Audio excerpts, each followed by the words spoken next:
Hello, everybody, and welcome. We're so excited to bring you some Dungeons and Dragons this morning with GaryCon. I would like to introduce you to my players, but first, my name is Xander Genre, and I use he, him pronouns. And as a dungeon master, I'm going to be using a lot of other ones as well. So, first up, we've got Bonnie Gordon joining with us today. Hello, everyone. My name is Bonnie Gordon. My personal pronouns are she, her, and I will be playing the halfling rogue Wasp, who is also she, her. Yes, we are joined by Laser Melina Weber. Hey everybody, I'm Laser, they, them. I'm going to be playing Ursus, the sea elf cleric, and Shipwright, who's also they, them. Yay. And Alicia Marie is joining us. Look at you. I had to wake up and throw it on. You know how I do. Casual. Hi, everybody. I'm Alicia Marie, and today I am playing 16-year-old Gerbine Barbarian Warlock, Eloise Boomcaw. You better not call me a rodent. Amazing. We're also joined by Chris Lamb. Hi everyone, I'm Chris. My pronouns are he, they, and I'm gonna be playing Mindy, the half-elf monk. So excited. And Mindy uses she, her pronouns, correct? Mm-hmm. Amazing. And then CB is joining us. Hey, Critical Bard. Hey everyone. My name is Omega Jones, also known as the Critical Bard, he, him pronouns, and I'll be playing Duale Gonzanos, also he, him pronouns. This is the first time I'm hearing the voices, and I'm just so delighted. And Duale is a water genasi, right? He is a water genasi bard of some sort. Mm-hmm. Interesting. Well, all of you have experienced this at some point, this call to adventure.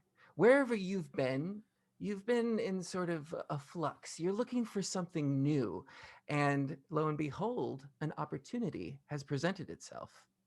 Ricky Huckster, the peddler of potions, the enabler of elixirs, the tinkerer of tinctures, has called out for a new group of adventuring ingredient gatherers, and you all have answered the call.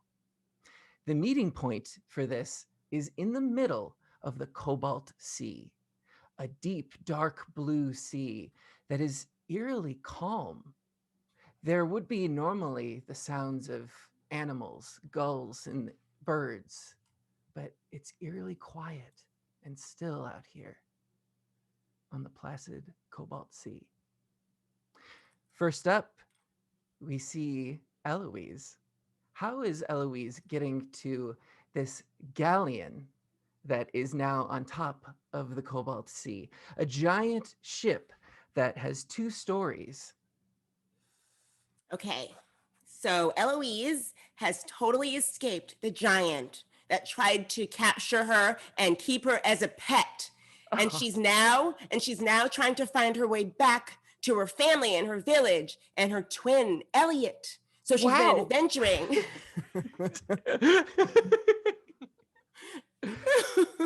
She's been adventuring because she knows sooner or later she will find her way home. She heard about this possible opportunity with this Ricky Huckster. So right now, you see Eloise on a small boat because she's a tiny gerbine with a big, huge personality. She's basically a chihuahua. I see.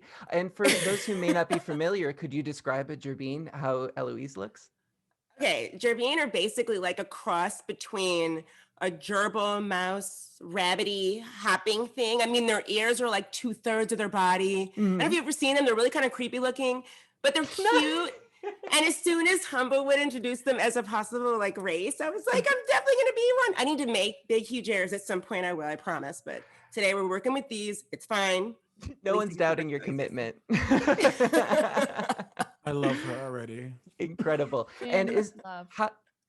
how do we see Eloise? Is she captaining this ship? Is she at the front? Yes. Or is, She's on this raft and she's by herself and she has this long telescope and she's looking through it like this. It's him. Oh, hold on. And she starts like paddling faster until she gets right to the side of the ship and she throws down the telescope and she says, "Aye, you there, let me up. I'm here for the job. I'm all you need. As you Hello? as you look up, you can see the sun is brightly shining down from the side of this boat, and you can see the top of a figure blocking the light. As your eyes adjust, you can see it's actually a top hat, and a gnome with a smart goatee looks down at you and says, "Ah, hello. Yes, we will get you right up." And a rope bridge, or not a rope bridge, a rope ladder comes over the side of the ship and folds down right in front of you. You almost hit me with that, Don't try it again. Apologies, you hear from up. And she puts her ship aside and she's like, starts climbing up this rope little by little. No, she hops up the rope. What am I talking about? She's like boing, boing, boing, boing, boing to the top. And she's like this, are you Ricky Huckster? Ah, the peddler of potions. I see my reputation precedes me. And he takes his hat off in a bow. And she hops right up to him. So she's like this close to his face. And she's like, I'm here for the job, but I already don't like you. Don't try it. Well, I assure you, it is a business transaction, and likability may not play a factor. Ah, look who's coming now! And he just looks to the side. Mindy, could you please describe how she is arriving to this boat? Yes. So, all of a sudden, a boat that's slightly smaller but of the same size, kind of quickly parks itself at the same level, and Mindy makes she can make the jump. She just flourishes and backflips onto Ricky's ship. Amazing. And I imagine that someone would be like cleaning the ship. Kind of like mindlessly mopping and stuff, and swabbing. Yeah, and Mindy would be like, be careful, these boots are new. Amazing. So I would like you to make an acrobatics check just for flavor to see how this goes. Oh yes.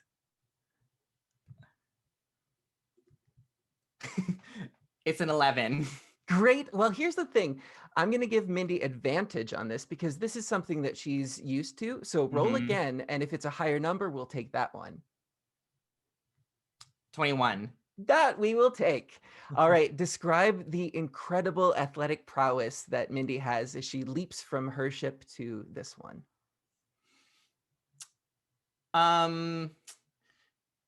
She does not need a running start. And it's one of those like those types of flips that you see where like somebody like they have like the time to like do a twist as they land. Yeah. And she does like a perfect like gymnastics flourish.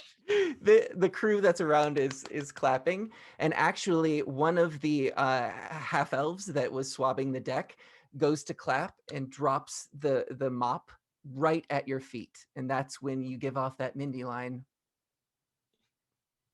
Careful, these boots are new. And they look so apologetic as they sort of scoop up the mop and go back to swabbing the deck. How elaborate is Mindy's ship that she has shown up on? I'm gonna say it's at the same level. Gotcha. And it's not. And it's crewed by other people as well? Yes. Gotcha. I think anybody looking could probably surmise that she probably pulled a favor to have that entrance. Gotcha. Well, it's interesting because as this huge boat is there and this amazing half-elf flips off of it and gives a snappy comeback, Ursus, your time on this ship has been nice, but it's been quiet. And then you see this amazing display, and you see your friend Barnaby, who is this half-elf that sort of gets told off by Mindy. And you think to yourself, you know what? I've heard about this job. Maybe I could do it. How do we see Ursus? Ursus is was actually just climbing up the side of the boat from doing some undersea repairs, Nice. fixing a porthole, uh, wearing goggles for no particular reason. Ursus just loves, and gets to the top. Working on Huckster's ship, right? Is that what you're saying? Mhm. Or yeah, Well, Ricky Huckster has commissioned the ship. of course. And just climbs back over the edge and says, "Well, the it's all repaired. The whole ship is it's all good now. I know you didn't know it was broken, but Uh, you're gonna have some problems if there were any fish or anything. There aren't any. Is that a problem?" Well, word on the ocean was that you are a particularly handy shipwright, and I can see that they were correct and well deserved. You're finished. I could take you back to the port that we found you, or what would you like? Uh, the open ocean is all I ever want. If you need help, Oh, I well, can. I have been looking for help. And he sort of slides over this piece of parchment that has that same notice on it. I'm always looking for new parts of the ocean to go to. I'm looking for something that I Well, lost. this is a perfect opportunity. Okay. At this moment, the conversation is interrupted. Wasp, how do we see you approaching? Um, while everyone is conversing on the top of the ship and probably looking out to sea, waiting for other arrivals, I just walk up behind them eating an apple, going, "You waiting for someone?" So I need Ursus, Mindy, and Eloise to all make perception checks for me.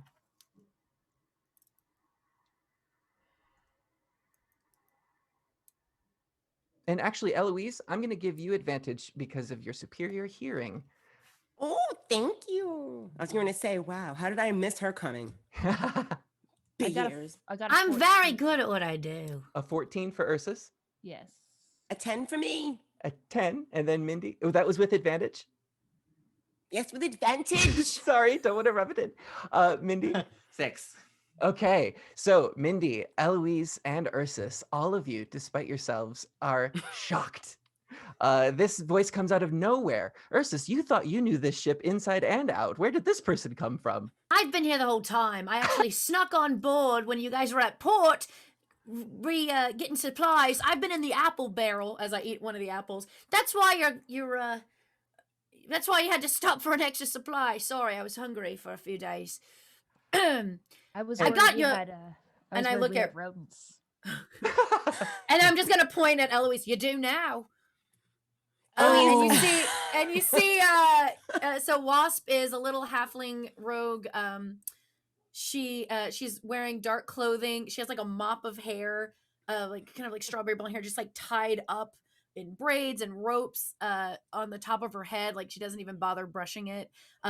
Freckled, very almost like childlike, I would say, to where you would never suspect her of doing anything bad. She looks so cute and innocent. But watch your backs and watch your pockets. And but she's been on the ship this whole time. As soon as she got the letter, she kind of snuck her way on board. Very clever indeed. Ooh, if not terrifying, my heart almost stopped. Sorry. As you're looking over there, Wasp, you get a good look at Mindy and Eloise and Ursus. Ursus, could you describe what Wasp sees?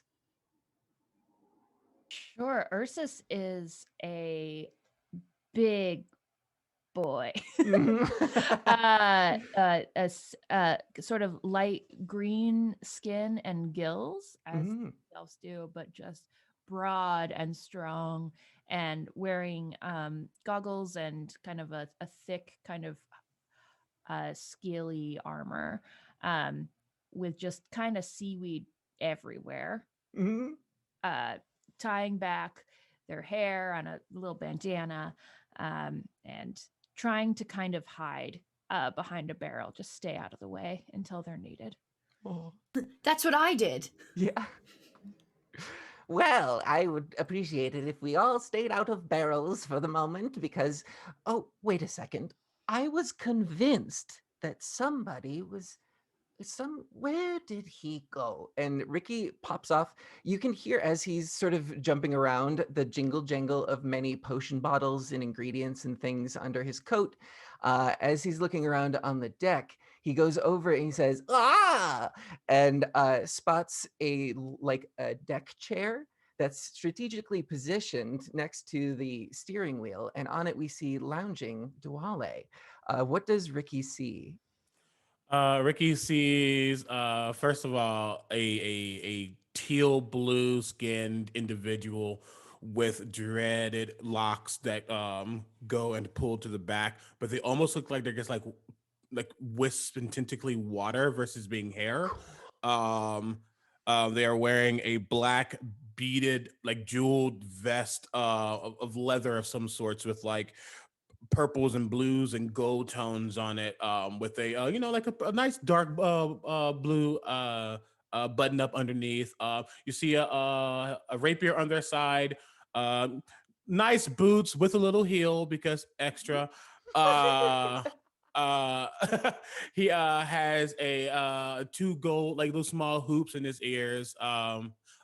Really bright, almost aqua green eyes, and he's just kind of lounging back, feet over one another, like housing, like I don't know, maybe it's probably a water skin, but he's acting like it is like the best goblet from like the palace itself.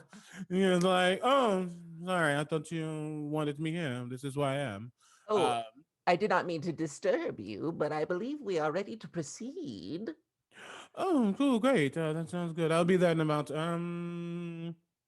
4 minutes. Well, you are the expert, of course. I'm at your service. No, And you're correct. Ricky sort of Ricky sort of backs up and then calls the rest of you over to where Dwale is. Come, gather round, gather close. Young Master Dwale is finishing up his drink here, but I will be able to explain to you exactly what we're after. One more person, Darwin, he calls out, and from the lower deck, you can see the hatch open up, and peeking up is the form of a golden-skinned dragonborn. He looks older, even for dragonborn. Like he has seen some stuff. His scales are a bit muted, um, but he comes out of the hatch in these elaborate robes. And let's see, Ursus and Duwale. I would like you to make some checks for me. Ursus is religion, and Duwale, let me think. Do you, just do a perception for me. Okay. 19. Great. 17. Okay. So both of you, either through like word on the vine or your religious training, notice that these are clerical robes. That this seems to be a dragonborn of the cloth, and he comes up out of the lower deck. And Ursus and Duale, since you've both been on this ship, you notice that you haven't seen this person. They must have been kept aside or in a private chamber or something like that. But this whole journey, this is the first time you've spotted them. Darwin, they're meowing. He's a bard too, y'all. Sorry. Yeah. It's all good. We have one too. I get it. This dragonborn comes up to meet you all with this slow gait and says, "Greetings. Thank you all for joining us. I myself have procured the services of Ricky Huckster here." Ah, yes. Well, we'll get into all of that in due time. But what you need to know is you are going to the bottom of this ocean. Isn't that exciting? Oh, how positively adorable. Happy to help. Happy to help. How much are we getting paid? Ah, I see Eloise is a person of my own heart. Money is very important. I'm very glad that you brought that up. Moving along, I believe we will have some equipment set aside and some special tinctures and potions. I see I'm not convincing you. Yes, there will be gold. I will give you 10 gold pieces each. You see 10. Wasp just kind of. You're missing a zero. Just kidding. From my personal experience, I thought that you said 50 gold at least for me. 50 a person? I don't know about them, at least for me. Make a persuasion check for me. And I'm going to give you advantage. This is sort of Dwale's thing. Ooh. Another pair of shoes. Oh, God. 25. Okay. Oh. I suppose I could find the funds somewhere to make Oh, this. thank you so much. Wouldn't want to leave this place and give you a bad review. You know how perception can be everything in these parts. Oh, well, I am happy to oblige. As you should. You see Wasp on the side calculating, like, okay, if he gets 50, I can steal 30, get 40. So, like, I'm basically like, I'm just like, Like, if he's not getting paid more than us, that's ridiculous. But I'll fix it later. I'll even it out later. Eloise has stepped up and she looked over at the way that Ursus looks and Mindy and CB and Darwin. And she's like, well, if I had known we were supposed to dress up, I would have brought my tux or a ball gown. And she's chewing on the seaweed that is coming off Ursa's body. I think you're dressed quite appropriately for an occasion underneath the water. It's not like these robes are going to, be substantial. And I'm going to point to the Darwin's, beautiful robes like that are probably going to get ruined from the ocean. Yes. Well, I'm afraid I will not be joining you. My part in all of this is this. And he holds up an amulet. I need Mindy and Dwale to make a check for me, please. Could you do a history check? Can I do a steal check? Just kidding. No, just kidding. Holding it right Ooh, before that the was face. almost a natural Oh. one. It's not. It's Ooh. a 15. A 15? Shiny. And then Mindy? Or A 4. Gotcha. So, Mindy, this looks like an Big. amulet. Yeah. oh, Uh, pretty. Yes. Dwale, you know a little bit more. You can tell that this isn't just a piece of jewelry. This looks like, in your experience, it might function as something. Oh, how shiny. What might exactly that be? You can't just show me something beautiful and not give me the full description. I need to know its very essence, if you will. Well, this is a very rare item indeed, and we need it. Is it now? My village has come under a horrible curse, and the only way that we are able to reverse this is through Master Huckster's potion means. I am always happy to help. They acknowledge each other. All right. Well, you've seen one curse, you've seen it all. And how exactly, just so I'm understanding correctly, how exactly does this beautiful amulet come into play? Long ago, in the Cobalt Sea, I've already stopped listening. there was a small island where magical botanists would experiment with both magic, flora, and fauna. They, however, created a failsafe. If the experiments were to go awry or get out of hand, instead of infecting around the area, it was protected. And if something were to go wrong, it would seal itself and sink to the bottom of the ocean. This is where we are, looking for the arcane garden. And this is the key. He holds up the amulet. Yes, you see, it's very complicated, but I am looking for a pearlescent sponge. And unfortunately, they do not exist anywhere else.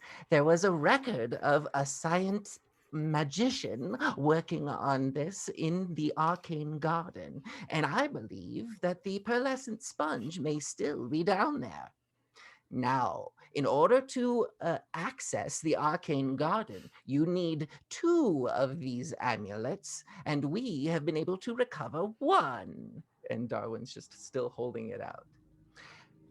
About 20 years ago, another adventuring team went down there and mysteriously disappeared, but they also carried an amulet. If the amulet, the second one, is down there, we need you to find it. Use both of them to enter the arcane garden and find the pearlescent sponge and bring it back. Yeah, this is way worth more than 10 gold. I said 50 is fine, but you're helping. You're helping. Happy to help. Are there people in the arcane garden? Are there still? Do they have family that miss them?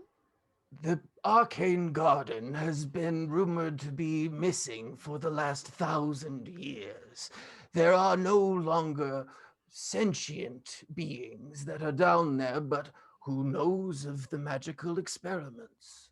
Are there not unsentient built creatures down there? Spell it out. You'll get that eventually. It is unknown. Okay. You better not try anything funny, by the way, with Yeah. this. We do the As- job, we get the money, right? Yeah. As you say that, Eloise, your eye catches something that's behind Ricky. It's this bob of a captain's hat, but it's ostentatious. There's a large red feather that's bobbing along with this navy blue hat. And coming along around the side is another gerbine. Ah, yes, I was wondering when you'd come. This is Captain Veronica Coney. And she takes off the hat and gives a flourish. A pleasure. And then she stops as she sees you, Eloise. And she steps forward. Eloise? I'm sorry. How do you know my name? You freed my mother. Oh, I did? When you It's nice to be recognized. When you freed the gerbine, my mother was one of those captured. I've been at sea, and so I've been unable to keep in contact, but she let us know. Thank you. Oh, well, that was, it was quite an ordeal, but it was nice to get all of our beings out of there. That giant was going to sell us his pets in a pet store somewhere in the Humblewood. It sounded awful. Yes, he put me in a little jar, a little tiny jar, and kept me there, and he wears us his charms. And I got out. You know what I did to get out?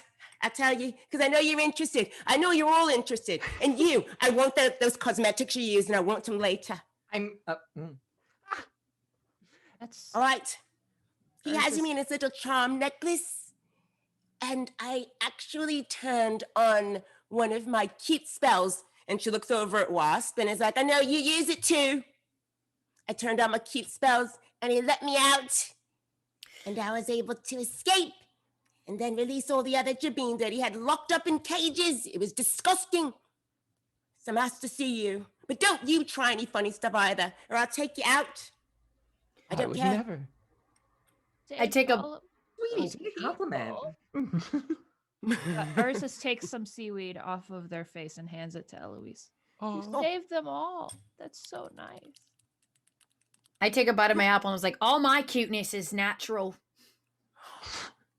Was that shade? No, I was just saying, I'm not much of a magic user. I prefer the skills of, I don't know. Magic's always been kind of a turn off for me. Well, sorry. Well, speaking of magic, actually, how do you expect us to get to the bottom of the ocean? Look, my lungs are small but mighty, but not that mighty. And I just did my hair. Sounds Well, like you're not prepared for this trip, and perhaps I'll get your goat as well. I do not think that will be necessary, for I am Ricky Huckster. And he pulls out from one of his pouches what looks like a cube of blue, it looks like candy of some sort. It seems to be malleable in his hands. And he says, I present to you my latest and greatest Ricky Huckster's Halt Water Taffy. Now, even those of you who are able to breathe under the water, please touch the taffy. And he motions to have everybody place a finger or something onto this piece. Is that organic? It is very delicious. Good question. Can I sense anything about it before doing it, or should I You sense that it is magical. There will be a magical effect. All right. I trust people.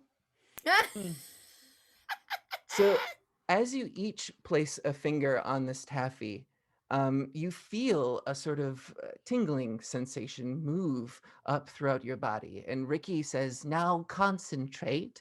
We will attune to each other. And you see that it starts to glow a little bit with this blue iridescent glow. Now, take a piece and pull. So each of you, with your fingers on, starts to pull. The taffy stretches out and it separates into equal pieces for each of you. It snaps back into your palm and it looks like you have a small bit for each of you. Now down the hatch. What exactly will this do? Well, you see, it will allow those that cannot breathing underwater. Isn't that fantastic? Also, if you're attuned to it, it allows a psychic connection for telepathic communication. Oh, great. I have to listen to them 24/7. Okay. I don't Why think does I it- like. I don't want any of these people in my head. Well, And they, Trust wait, us. We don't want to be in yours either. Why And- does it smell like beef jerky? it should be blue raspberry flavored. It doesn't smell like raspberry I've ever heard before. It smells like beef jerky, and I'm bad with that. Is this non-fat? That might It be is me. delicious. Okay. what the hell? I just eat it. Yeah. And as you pop the taffy into your mouth, you can feel the effects taking place. Even for Ursus and Duale, you will get a bonus to your movement underwater, even though you have one already. But it's just, you feel like you would be even more at ease underwater.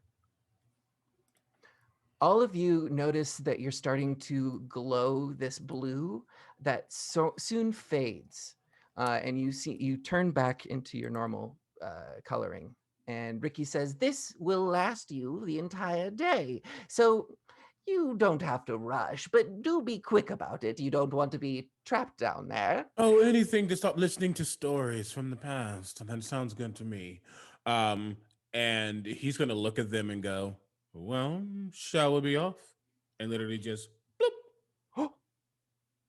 Like backflip off. He doesn't do a backflip. Oh, no, Oh. he's not that extra. Like, he's not physically That's extra. mini. Sure, that's effort. He's emotionally, mentally extra in that sense. I was No, ready for yeah. later. Yande's like a, it gets like, jumps back. Nice. Mhm. Darwin holds out the amulet for anybody to take. Bam! Wasp takes it. Wasp Like takes it. before you even knew it was gone. Mhm. And then does Wasp jump in? Yeah. Wasp tries to do a graceful dive, but swimming is not her thing. So she kind of just belly flops into the water. Oh, it's gonna leave a mark. And it to herself, which I'm sure everyone can hear, I guess, Yeah. if we're all So psychically Mhm. connected. with the psychic connection, I will say that it is consensual. So it's whatever you want to pass or receive. It's Okay. not going to intrude on any thoughts. As That'd be I very funny. Yeah, as I go into the water and start swimming, just to all of them, be like, I swear to Goddess, if this polyscent sponge is in a pineapple under the sea, you got another thing coming. No. I know. It's so dumb. Hey, you did this. You made it a sponge. Did it. Mindy, you see these displays of physical prowess. Wasp, maybe not so much. And how would you like to proceed? So sorry, are we still on the ship? On the ship, and Dwale and Wasp have both plunged into the ocean after taking the amulet. Okay. Yeah, I'll do like a falling backflip, but like I'm still like very apprehensive about it because I'm scared that my outfit will be ruined. So Right. Fair. As Very you're fair. flipping, it is this gorgeous display, and there's barely a splash as you slip beneath this water, and you can see that there seems to be some sort of protective barrier that is protecting your equipment and even your hair while it's reacting to being underwater and long and flowing. You can see that there's this like thin sheen of bubbles that seem to be protecting everything around you. Mindy is like trying to hide her surprise, trying to look more experienced than she actually is. Yeah. And even that, the gestures are beautiful from this practice movement. Let's see, Eloise, Mhm. are you to be outdone? I mean, all of these people are rushing in. So Eloise just hops forward and she turns back to him and says, "So those other adventurers, when they were lost, you have no idea what happened to them?" They did not return. All right. And she's going to hop to the edge of the ship. And this is really weird, but I remember once I was in New York City and I was like looking out the window of a building, and like I'm not scared of mice, but there was this little mouse climbing up the side of a freaking building, and it scared the heck out of me. For some reason, I was like, ah! It can be jarring. It was. I was looking out the window. I was like, what a beautiful New York City day. I looked out the window and there's this mouse crawling up. I was like, how is it doing that? First of all, it was like Spider mouse. This big. So Eloise is going to actually look down the side of the boat and then turn around and do this creepy like hop down with her claws down into the water until she lands. So weird. Amazing. And as all of these people are leaving Ursus, you can see Ricky turn to you and says, "Your services have been invaluable. Please take care of yourself." Take care of them. Do you? They may need that. Yes, indeed. And how does Ursus enter the water?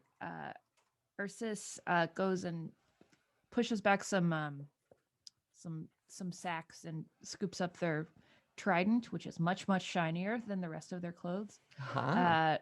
Straps it on their back and then swan dives into the ocean. Swan dive. And it's beautiful. It's strange to see the majesty from this large form, but they slip again beneath the water, and you can see through the clear level on the top that Ursus feels at home. That the waves moving around them, this is where they belong. But you find that you also have that protective covering, which makes it a little bit easier to move. The gravity doesn't quite affect you the same way that it would. And you can feel both Dwale and Ursus that normally you have to do some adjusting physically to survive like the depths and the pressure of the water. But as all of you sort of descend, you can feel that you don't really have to do that. Whatever this saltwater taffy thing is, it's preventing any of those ill effects. Also, when Ursus jumps in, Wasp is watching and pulls out a cardboard with 9.7. And it floats away. But it's like littering. It disintegrated. Yeah. all of you are making your way down, and I assume the people that are more comfortable swimming, it's a more graceful display. Wasp is sinking. With style. That's fair. That's fair. I'm not. do- This is not my thing. You would see Duale kind of like, almost like a dolphin-esque, just kind of just like floating around, going around. He's very comfortable. But as he sees Wasp, he just kind of like chuckles, and you see his hand just kind of just flow out. And as it does, Wasp will hear specifically in her head like, you should be a little more graceful than that. And as I speak, the water around you just kind of just shifts and goes with you, just helps you flow a little better as I shape the water around you. Woo, I love that. Oh, thank you. Actually, that's quite helpful. I'll have you know, I'm actually quite nimble on the land. In fact, they even say, "Waspy nimble, waspy quick." I'm really good at what I do. Just I've never done it in the water. They may say that, but then Wasp jumped off a big old ship and then struggled. So yeah, my abs are feeling that one. If I had. Wasp has abs, unlike Bonnie. This is right. So let me have this. I have like all abs, like a 10-pack. Like so many abs. Ursus is going to be kind of staying behind Eloise and Mindy, very worried about them. Like they're like very small. What is this little mouse? I don't understand. Did you call me a mouse? Nobody calls me a mouse. I'm not a rodent. I'm a gerbine. Little one. I'm here for you. Just don't. And you think you're fancy? You think you're fancy with your flippers and all that? Well, I have my own flippers. And she starts like swimming forward with her big ears, doing this as she swims. I don't need you. And she sits back towards you with her ears like billowing around her. Excellent. Very good. Thank you. Thank you. And you can see, Ursus, with your encouragement, Eloise has found her swimming stroke. There you go. And these large ears sort of propel you downward as you make your way. And all of you gracefully going down. Who had grabbed the amulet? Wasp had. Wasp, as the shaped water allows you to move freely throughout the water, you start making your way down. You notice that this amulet starts to glow. And it seems to be almost emanating a little bit of heat as well. Mm. I played this game before. Okay, it's getting warmer. So I think we're getting closer. You hear this in all of your heads through the connection. Is it getting warmer, or did you just have too much to drink today? No. The amulet is getting warmer. If I was relieving myself, you would all know. Don't want to ever hear that again. Continues to float downward. Can I just say, I love how Mindy's still doing makeup in the water. Underwater. And it's working. Constant. Yeah. It's like moisturizing in the water. Yeah, also because the hair is like floating kind of like with the water and stuff. She's like constantly like adjusting it and trying to make it go back down. It's stubborn. It still wants to float up, but it still looks really cool. The vanity. Yeah. As you're making your way down deeper and deeper, again, you're not affected by the pressure, but you get the sense, you know that there is a lot of pressure here and that this is an inhospitable environment. The you light. Just hear subtly doom doom doom doom doom doom. Yeah. No. It's like, it's lovely, but I'd never want to make a summer home down here. Yeah, as you're looking up, you can see that there are shafts of sunlight that are fading from view. Everybody that has dark vision can still sort of see around them, but this is a pitch blackness that you don't really encounter indoors very often. And so it's a strain even for you. Until, Wasp, you look down and you can see the floor of the ocean. And suddenly it erupts in this phosphorescent light. Anybody that was using their dark vision is sort of taken aback at the moment because it seems as though this amulet has set off some sort of chain reaction. And now the entire floor of the ocean is lit in these neon pinks and purples and blues and yellows. And they're all plants of some sort, flowers or algae or seaweed, coral, different things like that. They all seem to light up all around you. I'm just gonna look back, but you're welcome. Well, as if I did it. And I'll say on that, all of you, if you'd like, are at the floor and you can touch the seafloor or move around as you see fit. Can I want to like see if there's anything with medicinal purposes that I can gather a little bit of.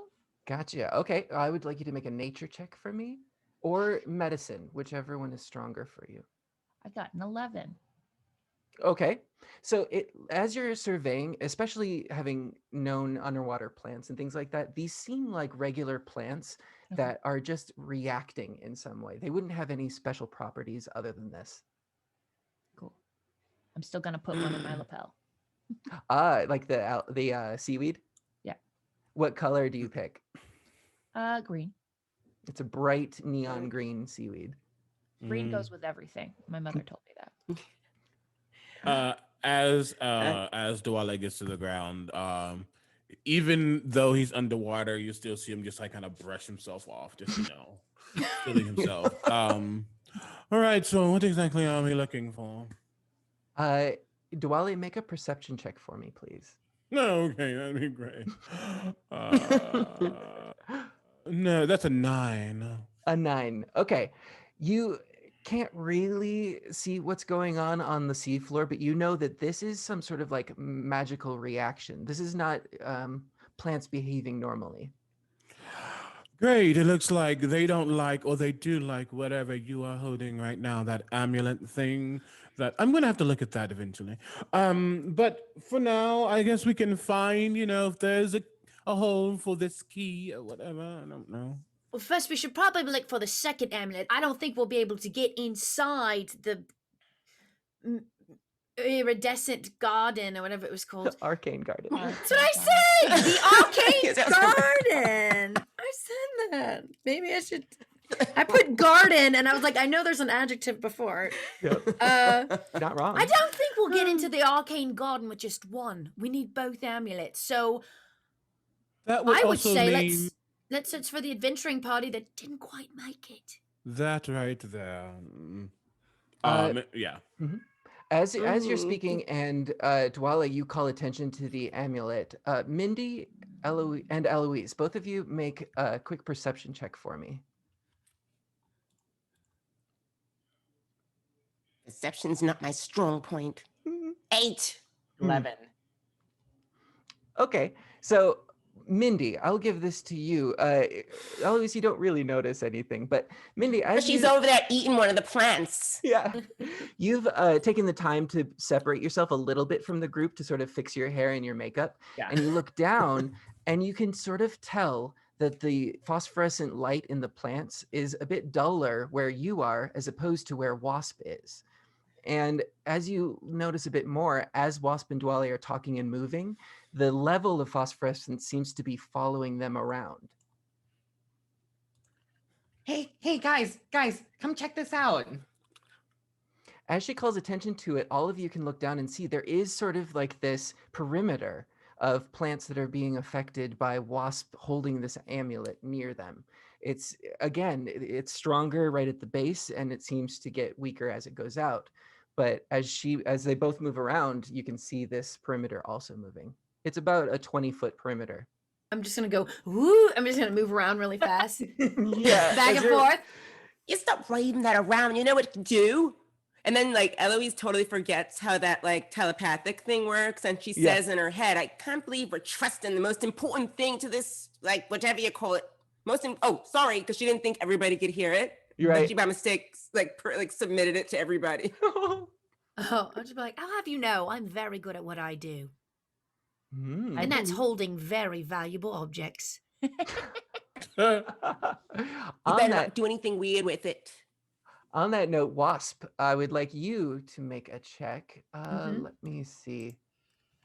Uh, You can Min- either in the meantime, Minnie's like, well, we have one thing in common, I guess.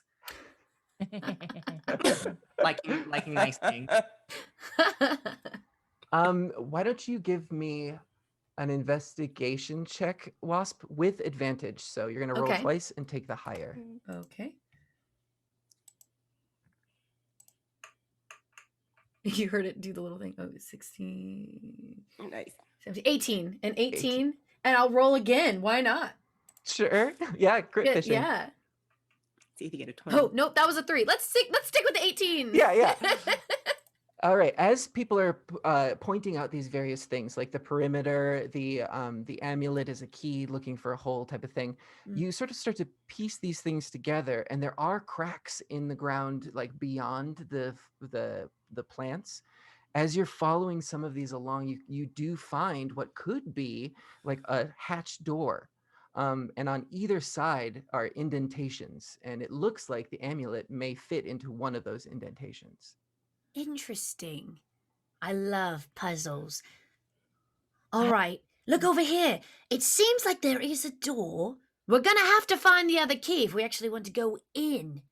But hey, I think we've made it further than the last party did.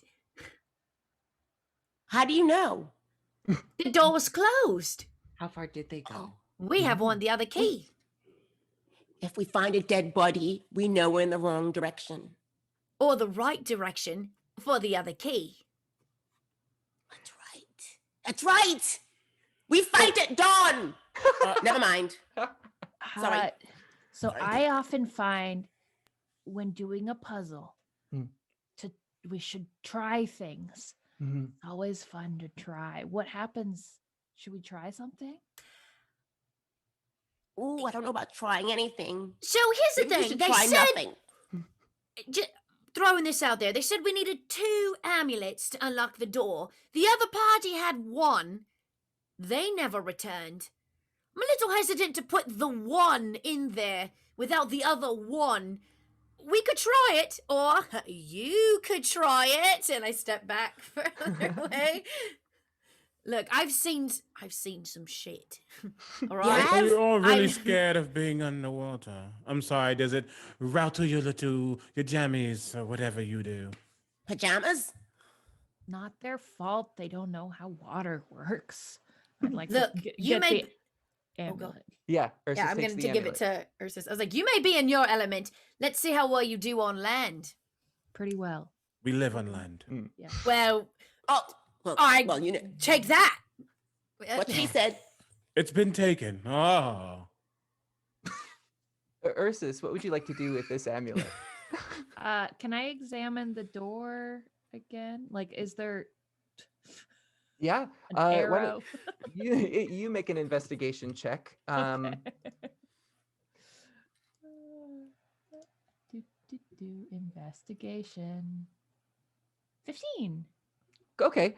So Ursus is familiar with craft work and putting things together, fixing things, that sort of thing. So as they examine this door, they can see that it is part of like this failsafe that was enacted. And the theory was that you would need 2 participants in order to open it. 2 participants that would have this amulet. So as you're looking it over, you don't think anything terrible would happen if you were to put this one amulet in, but you don't think it's going to work either, to open the door at least. Can I tell if it looks like it's been accessed at all or You can exploded? see as you look closer that there was at one point like moss and things that had grown over it, and there still is now, but there's a definite distinction between like the older decay and then one that was sort of brushed away relatively recently. Ooh. So they were here. You could surmise so. Who was here? Well, I just want to try putting it in because Ursus can't help but try to fix things that are apart. Yeah. As you put the amulet into the hole, which one are you putting it into? The right side or the left side? The right side is the one that was sort of cleared off a little bit. The right side. As you place it, it does seem to snugly fit in.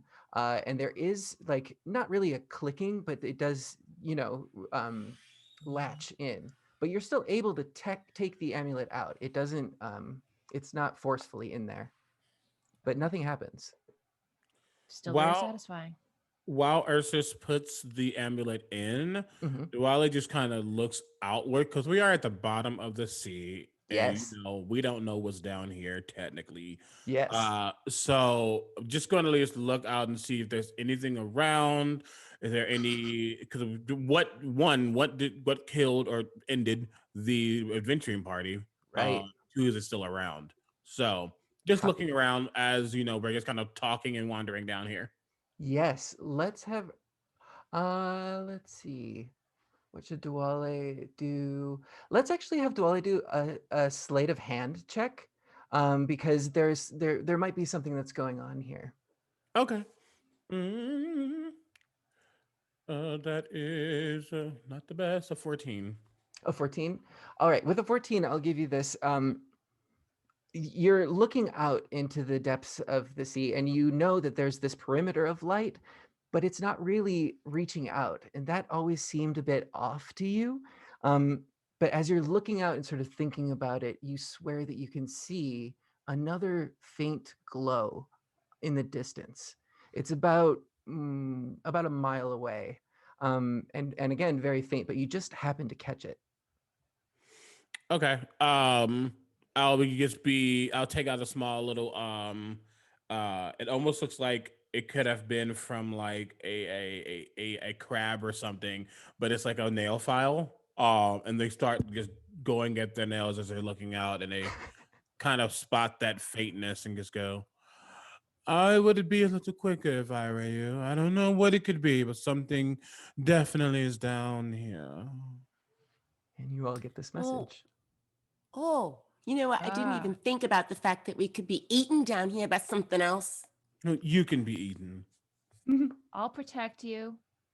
Ursa says as they're trying to jam this thing in. It's gonna be fine. You're all gonna be fine. Nobody. I'm not gonna Hold lose on. anybody.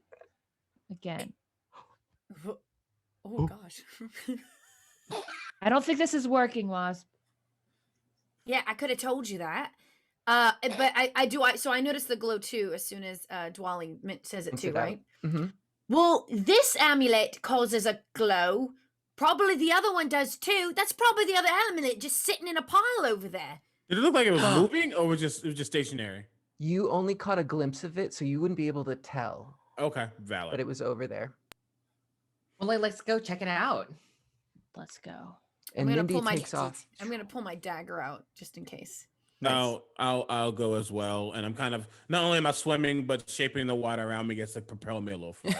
Nice. Ursus reaches out their hand to Eloise, like, "Do you want help? Are you coming? Or no?" I don't need your help, but I'll stand behind you because you're big. And she sort of hops behind you Great. Thank as you go forward, but she takes out this big, huge. Do you guys know what a morning star is? Yeah. Okay, it's like she has a big, like massive morning star that just sort of comes out of nowhere, and its name is Rise and Shine. Yes. And she sort of just hops behind you cautiously with it. So it's a big, massive morning star to Eloise, like a pretty Just a normal regular. morning star to us. Like it's a regular dagger for me. Like a pin. Listen, perspective is important. You're laughing at me, Dwally. I hear you're laughing at me.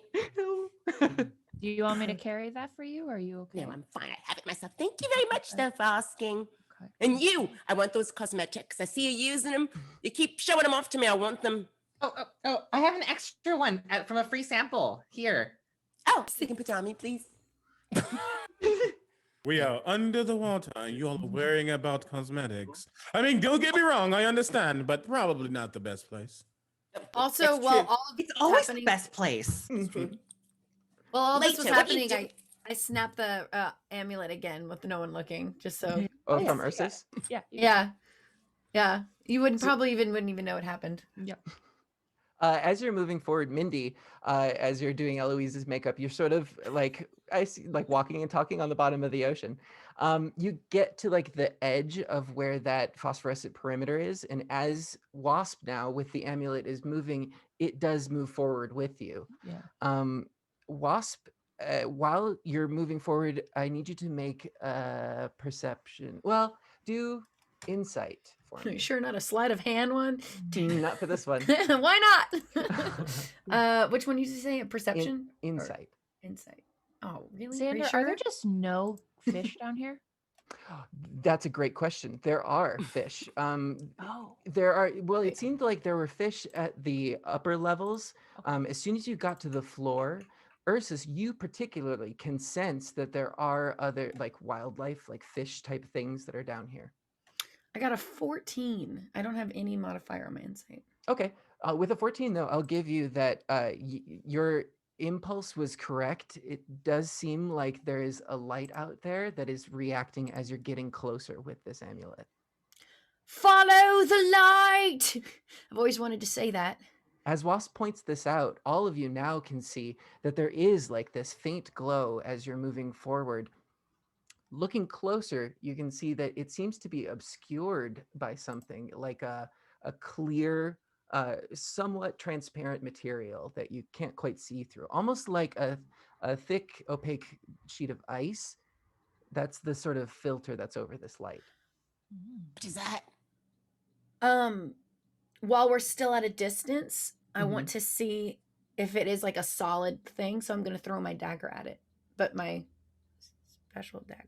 Copy that. Okay, so Mindy and Eloise, you are out in front.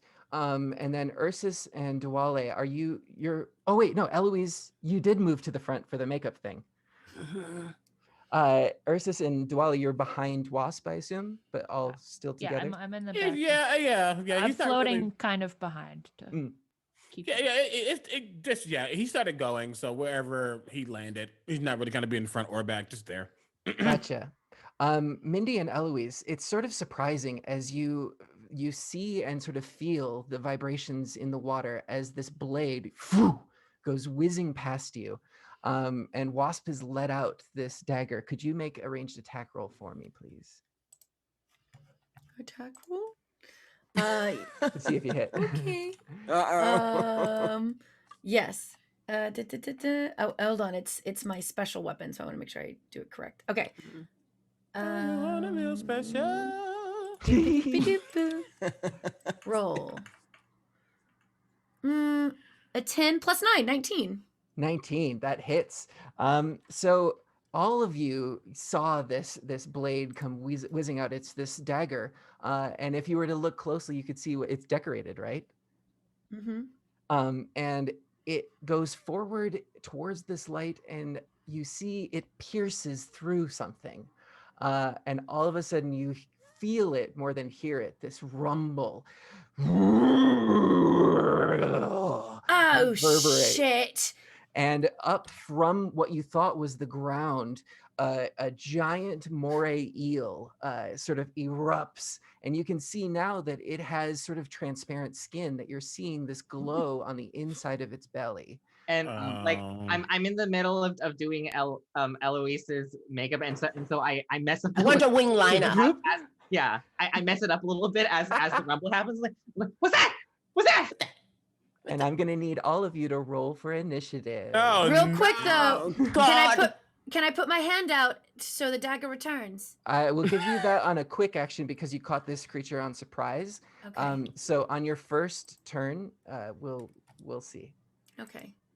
So just Excellent. going through, Bonnie, what did you get for initiative? Well, it's a 19. 19. Right? Was that me? No, that was someone else. Okay. Oh, I got a 24. Even better. Yeah. Okay. Yeah. 24. Laser. 1. A 1. And This I is have going really last. good stuff for fighting fish. Alicia, I got a 14. a 14. Chris. Ooh. 14. Oh, okay. For Chris and Alicia, take a look at your dexterity modifiers on your character sheet. Who Okay. has the higher one? Well, I'm +3. You're both +3? Okay. I say we fight to the death. Yeah. Let's go. Who goes first? That. I'll let you decide between yourselves at 14. And then Well, CV? 23.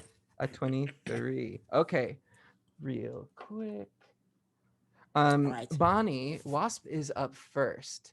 And since this is sort of like you got the surprise on them, this is all happening very quickly. And you, just as in rehearsal or practice, fight practice, you you hold up your hand and this dagger comes whizzing back into it.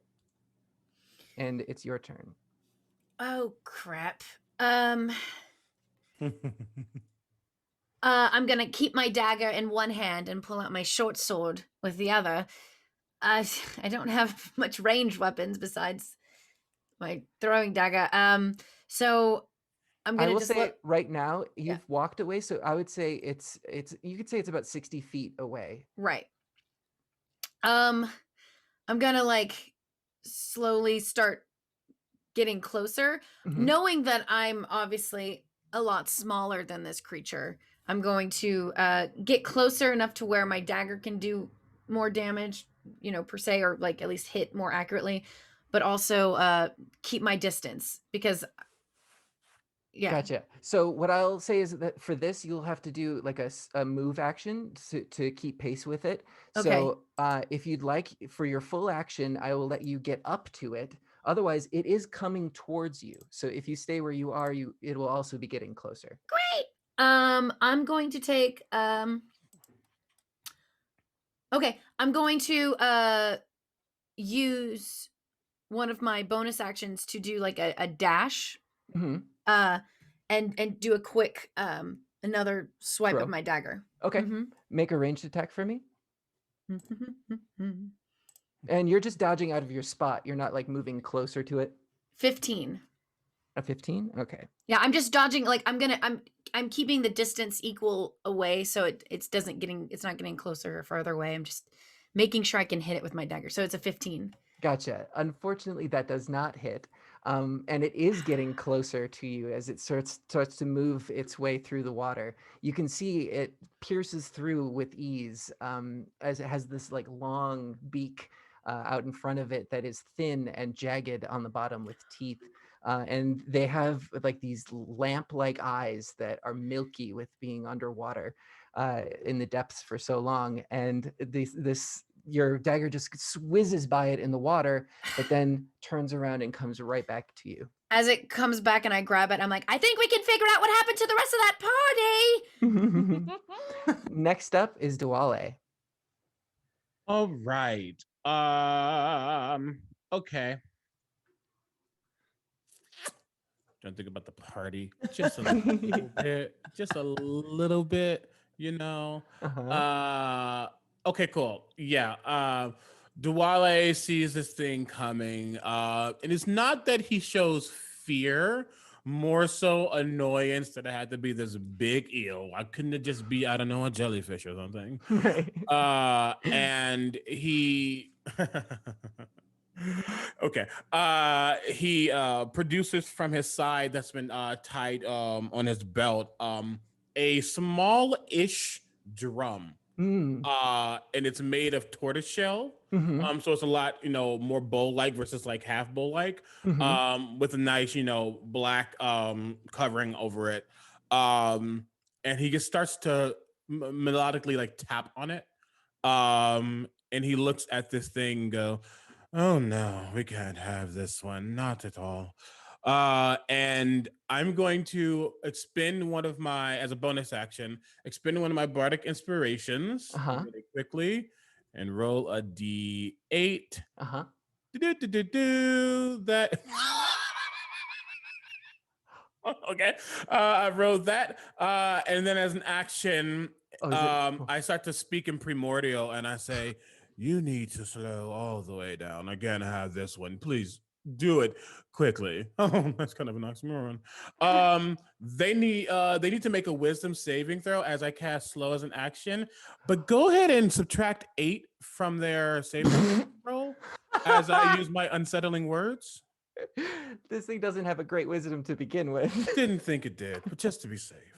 Okay, so it seems to halt almost where it is, and where it was coming out with this jaw to attack. You see the jaw sort of go slack a little bit, and it loses focus. Describe to me what happens with a full success. As they are slowed, it has a -2 to its AC and dexterity saving Oh. throws. It can't use reactions. Its speed is halved. On its turn, it can either use an action or a bonus action, and it can't make more than one attack on its turn right now. My eel, CB, how dare you? How dare you? Amazing turn. Well, that brings it up to its turn. And it takes a moment. It sort of is like confused because this eel was sleeping, stabbed, and then slowed. So it's still waking up, and it's actually not going to take an attack, but rather sort of move itself into more of a defensive position where it's curling up around itself. And you can see that glowing bit is now protected by a few layers. It seems to be protecting its belly. Next up, we have either Eloise or Mindy, whichever would like to go first. Wow.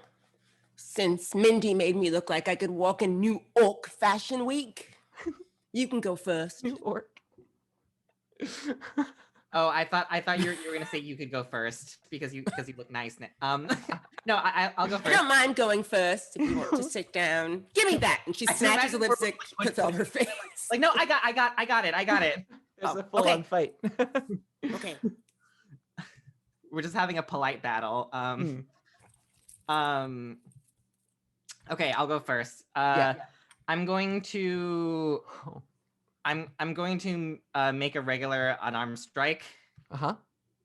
So you Um, move up close to this thing, you propel yourself forward, and you're going to make an attack roll for me. Okay.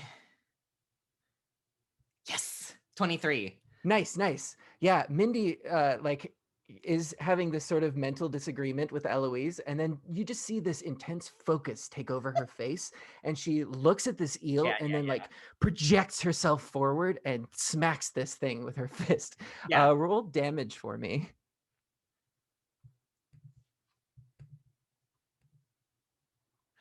Yes. 8. 8 damage. Yeah. So you get a good hit on this thing. And Uh, yeah, so like as I'm arguing, like I kind of like almost like if it almost looks like I change persona in a way. huh. And yeah, so I make that Focus. first strike, and then I'd like to make a bonus unarmed strike. Yeah, monks. Cool. Let's see. So it's the same 23. thing, right? Oh yeah, it'll be a regular attack. Cool. 17. That'll do it, thanks to Dwale's efforts. And then 7. 7 damage. Fantastic. So yeah, you get these two quick strikes, and it's fascinating because as you move, you don't feel the resistance from the water like you thought you would, and it creates these sort of like jets of air as Mindy's just Cool. like insanely fast striking this thing. It is confused, but now it's Eloise's turn. Oh, unless I believe you could do something else with a key point if you'd like, but you don't have to. I'm gonna save it. I'm gonna Okay. save it. Ooh. Okay. Does this thing make any noise whatsoever, or is it It just is silent? loud. No, It it's makes loud and noises. rumbly and So the first thing that happens though is, when Mindy is doing her face up, she's so like engrossed by getting beautified that she doesn't even notice when Wasp's dagger just like flies right by her and ends up like cutting off like a little piece of her hair, and she doesn't even notice that this dagger was whizzing by. I completely. would never. It's like a little slice of hair, just slow motion right through. So she after Minnie goes off, she looks over at this creature and she steps forward because she has sort of lipstick smeared across her face after she yanked it out of Mindy's hand. She walks up and she looks at this creature and she goes, "Just a question. Might you have called me a rodent?" I whisper. It's okay. I mean, slip of the mouth. Some people say things they don't mean to say. I understand. Might you Did I hear the word rodent? Just asking. And it's weird with your ears. It might be the pressure, it might be something like that, but you could swear you hear rodent as it's flailing around. And I think it's directed at you. No, that's right. That's right. Lord, nobody calls me a bloody rodent. You tosser. You die. And she grabs her morning star. Basically, she starts spinning it around her head, and it's like the size of a pin, but it's really strong. And she goes, batter up, and she swings it like sort of like an uppercut, like right underneath the things, like with it has a chin, like chin of parent sort of thing. Amazing. So let's see what we do. Yes. Would just checking. Would you like to rage in this moment, or is that just flavor? Of course, I'm raging. Look at my face. While all this is happening, Woz is making a mental note, like, don't call her a rodent again. Because I called her a rodent, like, on the ship. I was like, oh dear, never again will I do this. She is small but mighty. Stay raging. Yes. So as Eloise, like you could see the change in her fur as she's just becomes this Nobody calls me a rodent.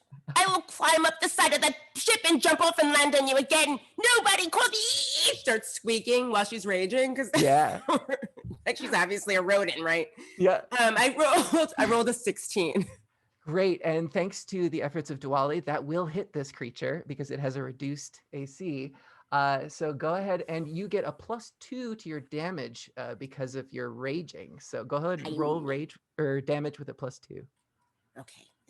Each time the head, you just hear in the head, you're welcome. A 15. 15 damage.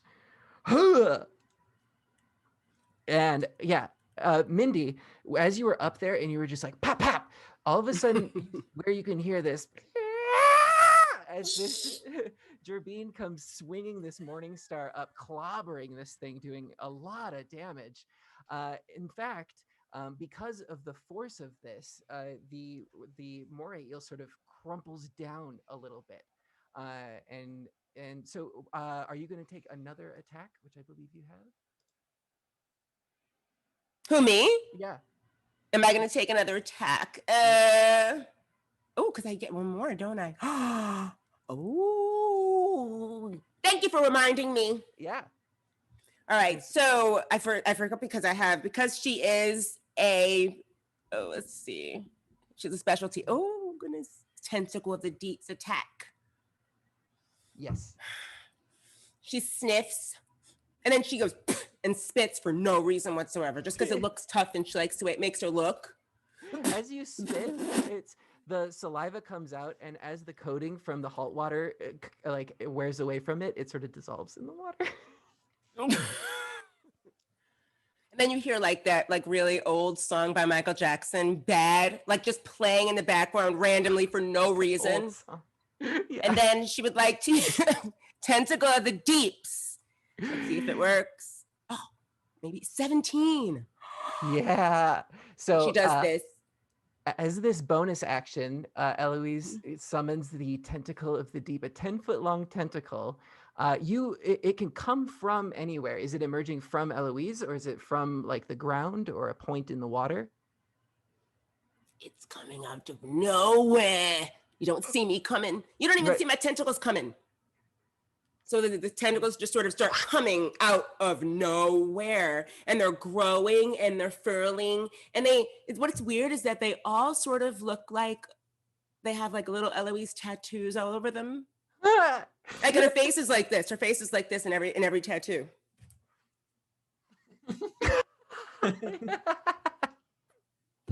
See you laughing at me? See you laughing at me?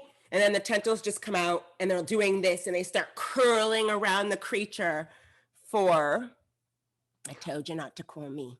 For this one, there's not going to be damage, but it is going to be sort of caught up.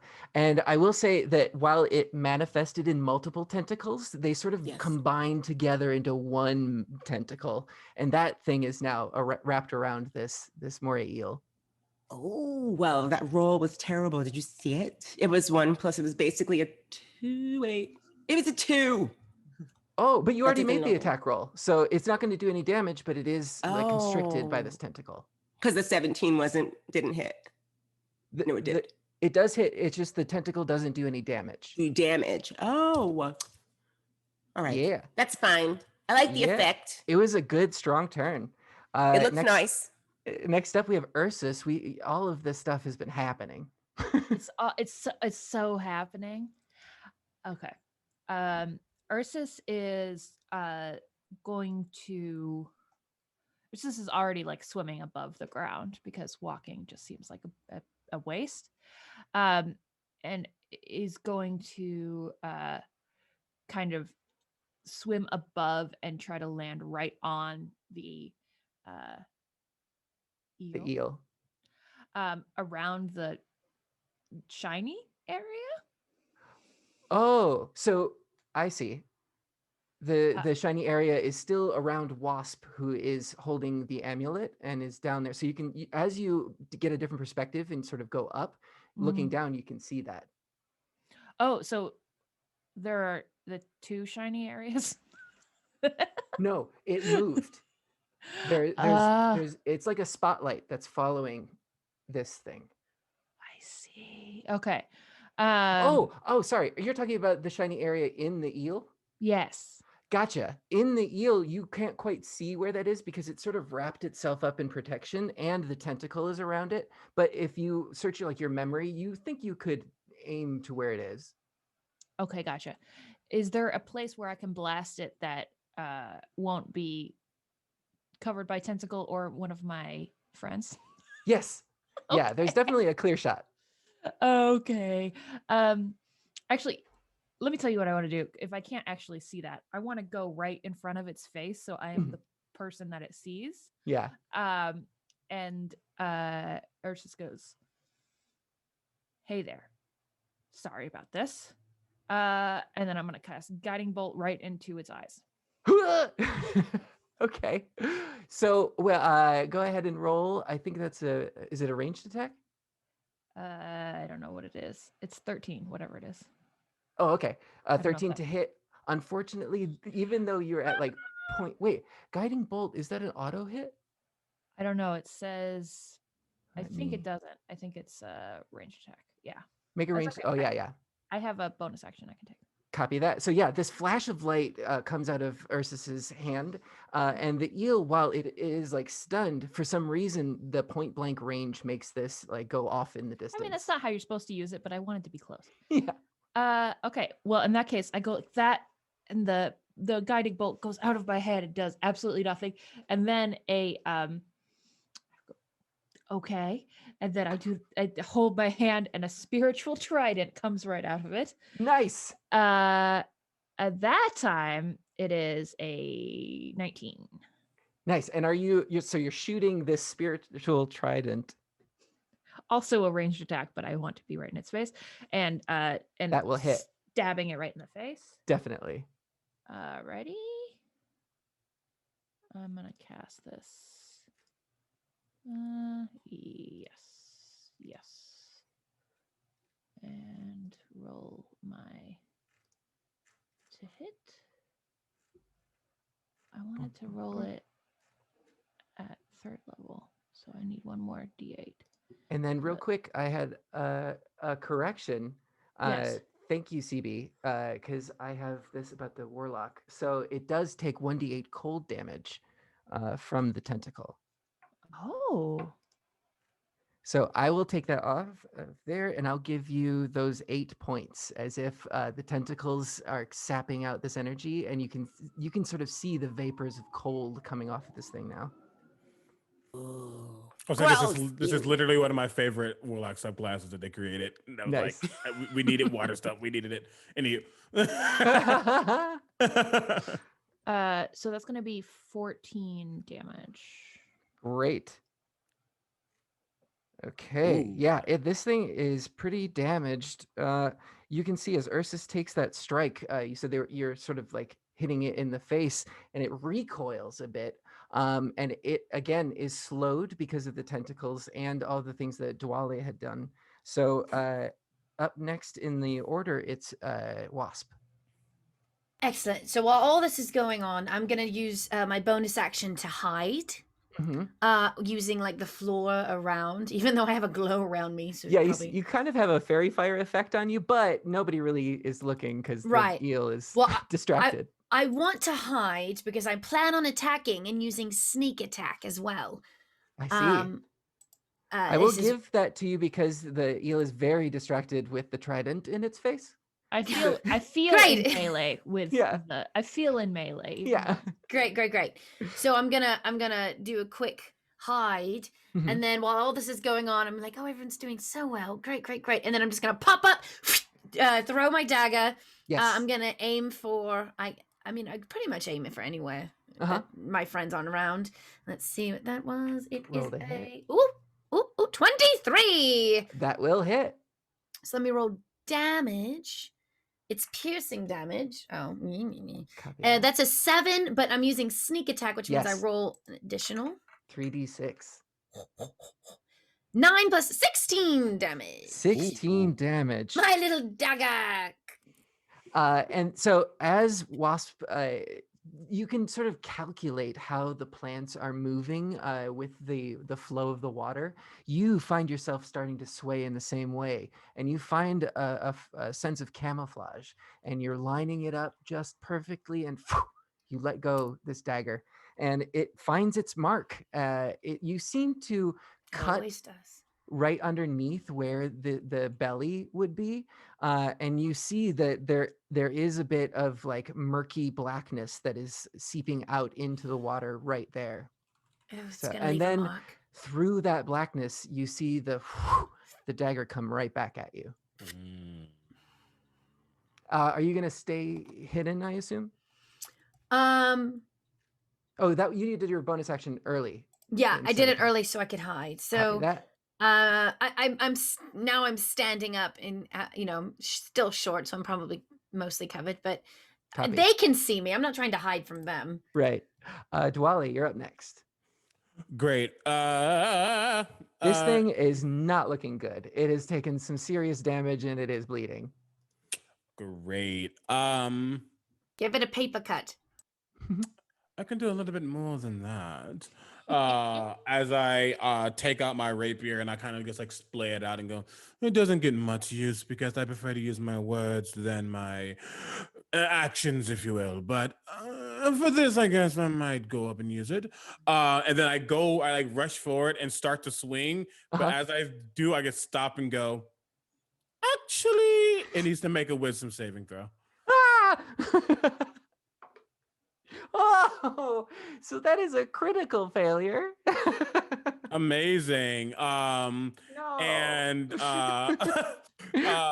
it was more just like an idea that he was going to strike it, but as he does, it would start to hear lots of giggling, like all these things. As I cast dissonant whispers on it. It's going to take 3d6 psychic damage. Not a lot. It took 8 psychic damage.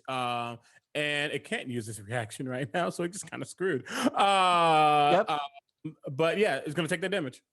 Okay, so you can roll the 3d6. Yeah, it was only 8. It wasn't a lot. Oh, it was 8 damage. Okay. Yeah, I rolled a 1 and a 2 on those. Beep, beep, beep. Okay, it's still up. Yeah. Also, just real quick, because we haven't got a whole lot of them, but we are doing a charity drive here, and I did roll a critical. It was just a critical 1, but on the side of the Dungeon Master, I think that would count as a critical success for the players. So I'm going to quickly roll some percentile die for this critical. Yes, I got 99. So GaryCon is going to be donating $99 to Extra Life. Yay! Thank you. Awesome. And if anybody else gets crit 20s, let me know and we will celebrate. Sorry, you weren't finished. Yeah, I was gonna do something else. I'm like, no, you don't need it. But that's it. Yeah, I got. I gave it my best. I did a little bit of sprinkling of extraness. You can finish it off though. I don't want to get my hands dirty. I kind of just like, I just float away from it, almost like Superman style though. Like he doesn't like. I think it just kind of. Like take that. And it can't attack me because it can't take reactions right now. Right. So actually, it would be its turn, but both with the cold damage being slowed and all of these various effects and being psychically attacked, it's just thrashing around. And Mindy, I have you up next. If you attack it, I'm going to give you advantage because it is distracted and really messed up. Okay, awesome. So I'm gonna start off with the standard unarmed strike. Mm-hmm. I don't know that. It's a 10. So that one misses, but you're able to strike again. Yes, I'm going to spend 1 key point and to make 2 unarmed strikes for my bonus Yes. action. Overcompensate for the miss. Right. You're like, this was But- part of it. You have advantage. Can't you roll again? Oh yeah, you regardless? had advantage. Yeah. So You I have rolled an advantage. 18. Good. Okay. I'm still gonna spend I'm gonna see if it kills it, but then I'm still gonna use Flurry of Blow, so it's still fine. Got it. So, Mindy, as you come forward, you think that this thing is moving around, and it's hard to get a good beat on it because it's so frantic that as you're staring there, your fist starts to glow with this focus, and you lash out. And it's a bit overkill. It was on its last legs. When Mindy punches this thing, it's like it sort of explodes a little bit and then sort of like slowly drifts down. And Mindy, you're just looking at your fist with like amazement as you didn't think that was going to happen. Yeah. But it had 1 hit point left. Oh, okay. Oh, wow. I needed one more extra. The audacity. I was And like, you're not done. as I make the final punch, I'm like it's a very like controlled like professional type of punch, but everyone just hears, "Hi yeah!" You could have just like finger flicked it. Yeah. But this thing sort of like evaporates, but you can see that as it clears, there is a matching amulet that is now drifting down and glowing, much like the one that Wasp has. And we will go out of initiative order. I just imagine Ooh. that also like I'm covered with a little bit of blood from the ray, and I'm just like, this is why I hate seafood. I'm up there with Mindy. So 2 things happen almost in succession. I look at Mindy, I've already kind of flooded back a little bit, and I see that, and I'm go, oh no. As I kind of wave my hand, and I'll press the digitize the blood off of them. Oh. And at the same time, some of that essence kind of flows over to the amulet, and you see a watery hand grab the amulet as I cast Mage Hand. Amazing. And bring it back to me. I don't touch things. I don't touch. I watched this and I'm like, now I know who to bring my laundry to. That would be $5.99 plus tax for every article of clothing. Sorry, didn't explain that one a little better. Anyhow, and I can kind of dangle it. I'm not actually done. I'm like more like this right now, and it's just kind of dangling in front of me. Like, so we got this one. And as you notice, yes, Wasp, it does seem to be glowing with the same energy that yours is. And now this perimeter is sort of doubled as if you're in the same space. We've got a matching pair, everyone. I say it's time to open that door. So It's about time all of you grow a pair. Wow. A The pair pet. of what? Pat you on the head. You did such a good job, and I'm so proud of you. Thank you. And she takes more seaweed off Ursus and says, Good job. I was hungry. Very good. Amazing. I'm not Yeah, a you're- fan of kale. Lit by these neon plants, you're able to make your way back to this doorway. And Wasp, I assume you lean down to place the first one? Sure. And then Dwale, you have the second amulet that seems to be reacting in the same way in your mage hand. What would you like to do? Yep, it just kind of just lowers it into its spot and kind of like pats it on its head. Like, good boy. As you're patting it, you can see that's actually helping because there does seem to be some sort of like buildup, like a crusty over time being under the ocean type of thing. And it sort of clears that away as it fits snugly into place. And all of you can see that this hatch starts to glow. And what you thought was solid seafloor dissolves away. And you can see that you're looking down And the tunnel that you see, it looks like there's a ton of plants. It's still underwater, but you can't see further down in because all of these leaves are sort of blocking the way down. And they're all in that sort of bright color that makes it hard to see pretty much anything. But all of you can tell that this does descend pretty deep. There's the bioluminescent lighting is also coming up from there. Hey, watch out. Be careful. You ready to go, Ursus? Eloise? I have a question. Is there a way to take the amulets with us? Because they're the ones that's causing a lot of the glow. If we start going down this ominous tunnel, will it go dark as soon as we get out of range? That's a There's question only- that I think to myself out loud in my head to all of you right now. Yeah, what happens if we remove the amulets? Can we try it? Oh. Is I- Ursus removing one? Let's give it a shot and I'll remove it. Yeah. Wait, let's go into the tunnel and quickly reach around and remove it really quick. Let's Fast. not do that. That's a That's good how you idea. get stuck in a place and you can't get out. Oh. My apologies. I'll eat it. Your Can we just roguish- remove the door entirely? As Ursus is ignoring what Wasp is saying, they pick up. They pick up the amulet, Vegas. and the floor does seem to reappear almost instantaneously. It's Okay. still glowing. Oh, CB. Wait, what? What just happened? What's happening? Did not do that. Sorry. One second. Oh my gosh, put the- It's visible again. It's like, put the amulet back. Put the amulet back. What Okay, I'm happened putting to the amulet Twally? back. I'll put the amulet back. Yeah. And then I'm gonna cast light on my trident and hold it out front. Yes. It's gonna be okay, little one. Just stay near me. Can I you said to Wasp. describe this trident as it lights up? You can see some of the details on it Mhm. in all the little facets. What does this look like? It's very sharp and intricately inlaid with like sort of pearlescent fish and Ooh. octopi and different creatures. Ursus, as you mentioned this, yeah. you can tell there are living creatures that are in here somewhere. You can sense, much like fish or things like that. Friends. Mm-hmm. So all of you are going into this tunnel? Yes, of course. Great. We got a light. I want my money. And I'll say I'll go first. Using the light of Ursus right behind me, but I'll also as I'm going down, I'll shape the water, just kind of push the Plants. plant life. Or I'll say the flora. Well, yeah. Yeah. Ooh. I just couldn't say the word for something. Push the plant life just back and just out of the way. Yeah. Just so we have a clearer path down.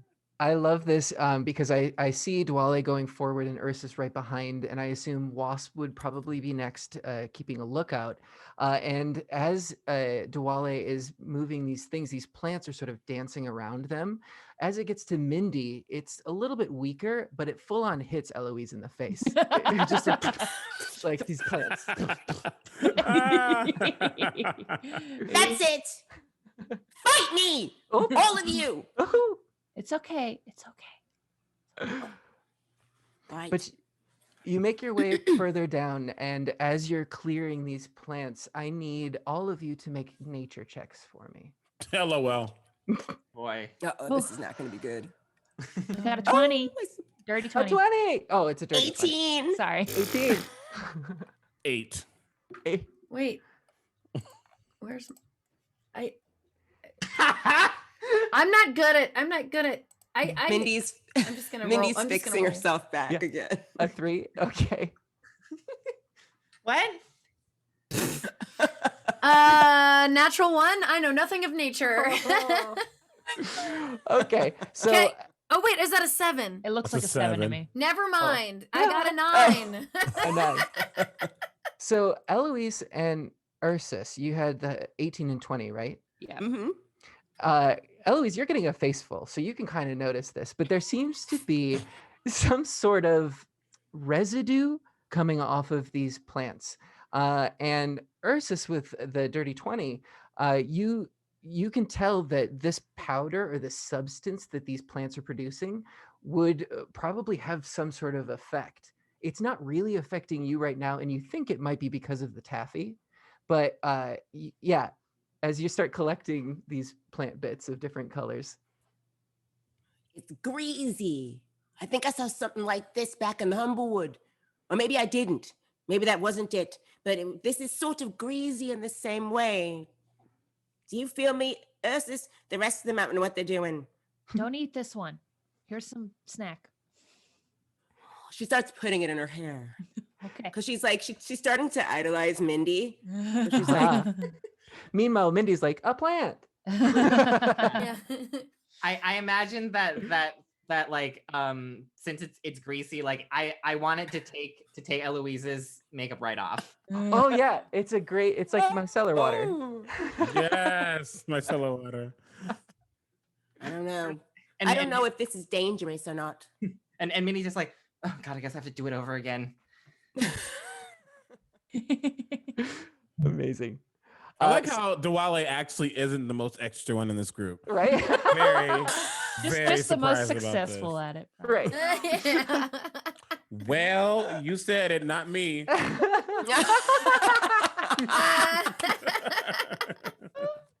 I need a fan.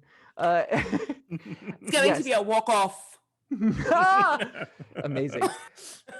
Slowly, you're descending down into this tunnel, and you can tell that it does start to slope. As where you were going straight down, now there seems to be an incline that you can sort of catch your feet on and walk, if you choose, more in a straight line, or you could swim if you'd like, Or hop. or hop. Moving forward, you can see the plants give way to a sort of like volcanic type rock. It's very dark black, and you can see that there's a sheen over all of it. There is a mold that seems to be coming up from cracks all over it. This also has this sort of like aqua iridescent glow, but you notice that the mold is all of that same color, whereas the other plants were various things. Moving forward, you can see that this tunnel sort of expands out on the side, and you can see eventually that it does curve around in either direction, as if there were other tunnels that came down and converged on this point. As you enter this area, it's a little bit of a clearing. There's more of this plant life down on the seafloor, but it looks as though you have like 3 separate entrances to go down that would be other tunnels. So as if all 6 of these tunnels have come down and converged. And all of it is also lit by Ursus's trident. So it's easy to see everything. Oh. Remember what I said? If you see a dead body or dead body parts, go in the other direction. Oh, wait. Wasp, we're supposed to go in the same direction as a dead body or the opposite direction? The body part was more for finding the amulet. I don't even think the other party got this far, to be honest, if they didn't have the other. We now are looking for the pearlescent sponge. Mm-hmm. I don't know where we would go for it. Should we pick a direction, Dwale? So there are 6 tunnels? It looks like you are in a clearing, and there are 3 tunnels on one side and 3 like in front of you. You came out of one of them, and there are 2 on either side. And then in front of you, there are 3 sort of openings that look like they're other tunnels. Okay. Yeah, he starts just looking around, just kind of counting 1, 2, 3, 4, 5. Ursus will kind of swim around and peek down each one and try to smell and Got it. look. As a rogue, I had the choice of choosing my vice, and I chose a dice set to where Wasp was like, let's just roll for it. And we're going to decide which tunnel we're going to go down. And then they slowly in the water just suspend. Oh, damn it. I just roll. Okay, whichever one we're gonna count to 3, and whichever side is It's showing. facing you. It's facing you. Yeah. Okay, I'm gonna close my eyes, and then when I open it, whatever side I see first will be the number we go. And I'm actually gonna roll a d6 right now just to do it. Sure. And It makes we don't even have to while that's happening, I'd like everybody to either make perception or investigation checks, whichever you would like. 19. Have neither, so it really doesn't matter. I Paige, it am is not 7. rolling well at all no. today. 12. Oh my god. 12. Well, I was so busy rolling my other die, which was a 4, by the way. We're going down tunnel number 4, that I also Copy. rolled a 4 in my perception check. A 7. And then Mindy's like, wait, but did we stop to like actually number The tunnels. tunnels first? Yeah, and Dwale kind of like actually eventually floated down to the ground and just kind of like started sifting down. Well, he started to sift and he goes, no. And as his hand goes, his mage hand just comes off of it again and just starts sifting around. I got a 7. I'm 7. looking for Jesus right now. Yeah. Wasp is going like, are we doing the tunnels 1, 2, 3, 4, 5 or 1, 2, 3, 4, 5? Because whichever way we number them will determine which one is actually tunnel number 4 that we go down. You know what we should Oh, do? she's right. You know what we should do? We should roll for it again. We should roll again. Okay, Roll again. Roll the that's dice 2 again. out of 3. Yeah. Oh boy. Yes, good idea. Let's So, see. We're Eloise, going down tunnel number 1, which could mean either that one, 1, 2, 3, 4, 5, or over there if we're going this way, numbering it. As Maybe we should roll. You just see a bubble of water come around Dwale's head to just block out their sound. Just like, please just stop. as this I'd this rather sort drown of than- discussion has been happening, I believe Eloise and Ursus, you rolled pretty high correctly on those checks. It was Yeah, I got a 19. a 19, and then Eloise, you had an 18. No, I got a 12. I A wish. 12. Okay, so Eloise, it was relatively high. What did you get again, Mindy? Both of you got Mindy? 12s. 12. Right? We both Okay. got, yeah. We both did. So the two of you are very distracted with what's happening with Wasp, but you, as you're starting to like look around, you can see that there's like this glimmer at some of the tunnels. Like you were looking at them to try to number them, and then there's it might have been just because you're underwater or all of the phosphorescence or something, but it seemed to like shimmer a bit. Ursus, not only do you see that, you get the sneaking suspicion that you're definitely being watched. The end. Friends, someone is Then here. if we number them, what? What? Oh, yes, let's wait. Wait, Little- go left or right? Ooh, both. little, both little ways. apple barrel friend. Ursus, yes. There's someone watching us. Ooh, Wally. Mindy.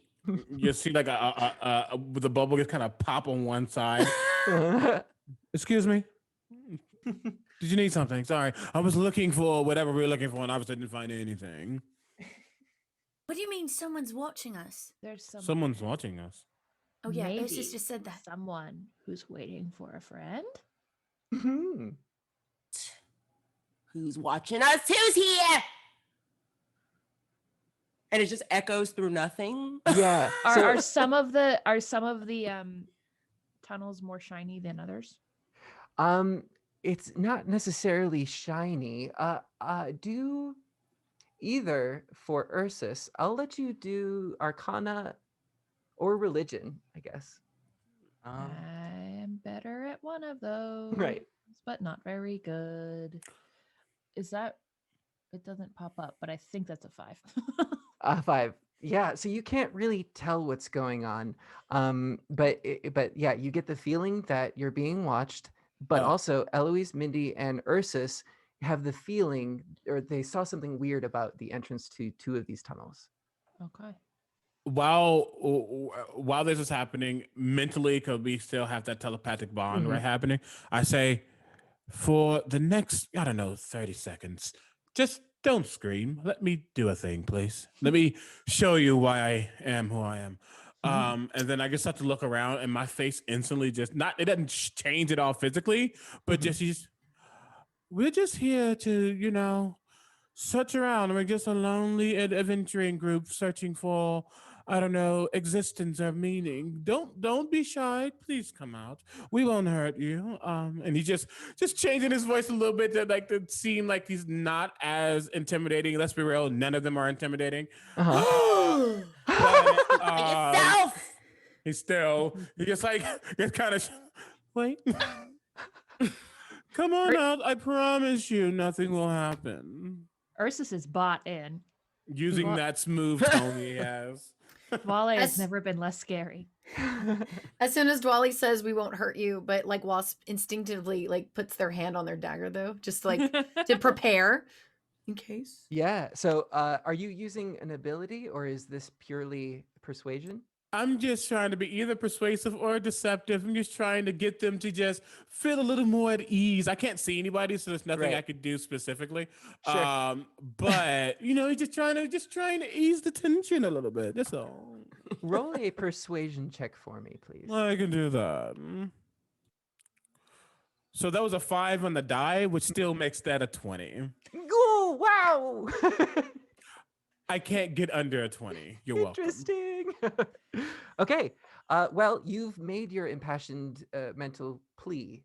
Whether it fell on mental ears or not is yet to be discovered. That's valid. I can say, give it time. And in our heads, I say, give it time. No one can resist my voice. Mhm. Well, I bet they're ready to be friends now. And Ursus just kind of picks one of the shimmering paths and says, "This one's number 4, Wasp. Let's go."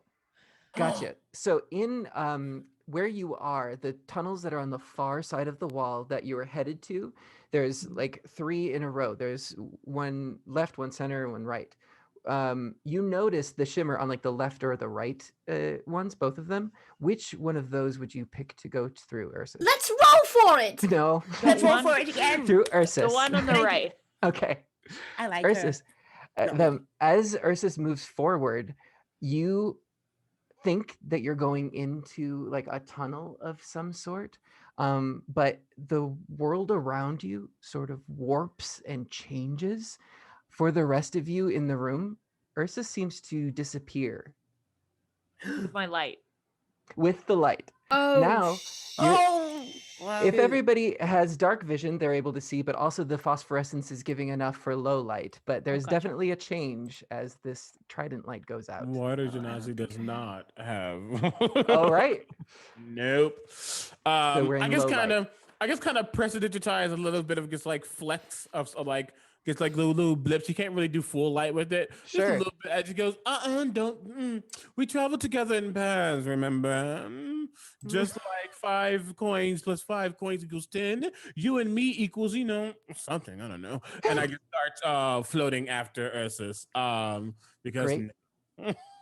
So all of you see Dwale sort of lift up off of the ocean floor, and as he does, there's this glittery effect that sort of the light is catching off of debris that's down here, sort of spreading it a little bit so that you can see better. And he moves forward through the tunnel, the same one that Ursus did. Mm-hmm. Great.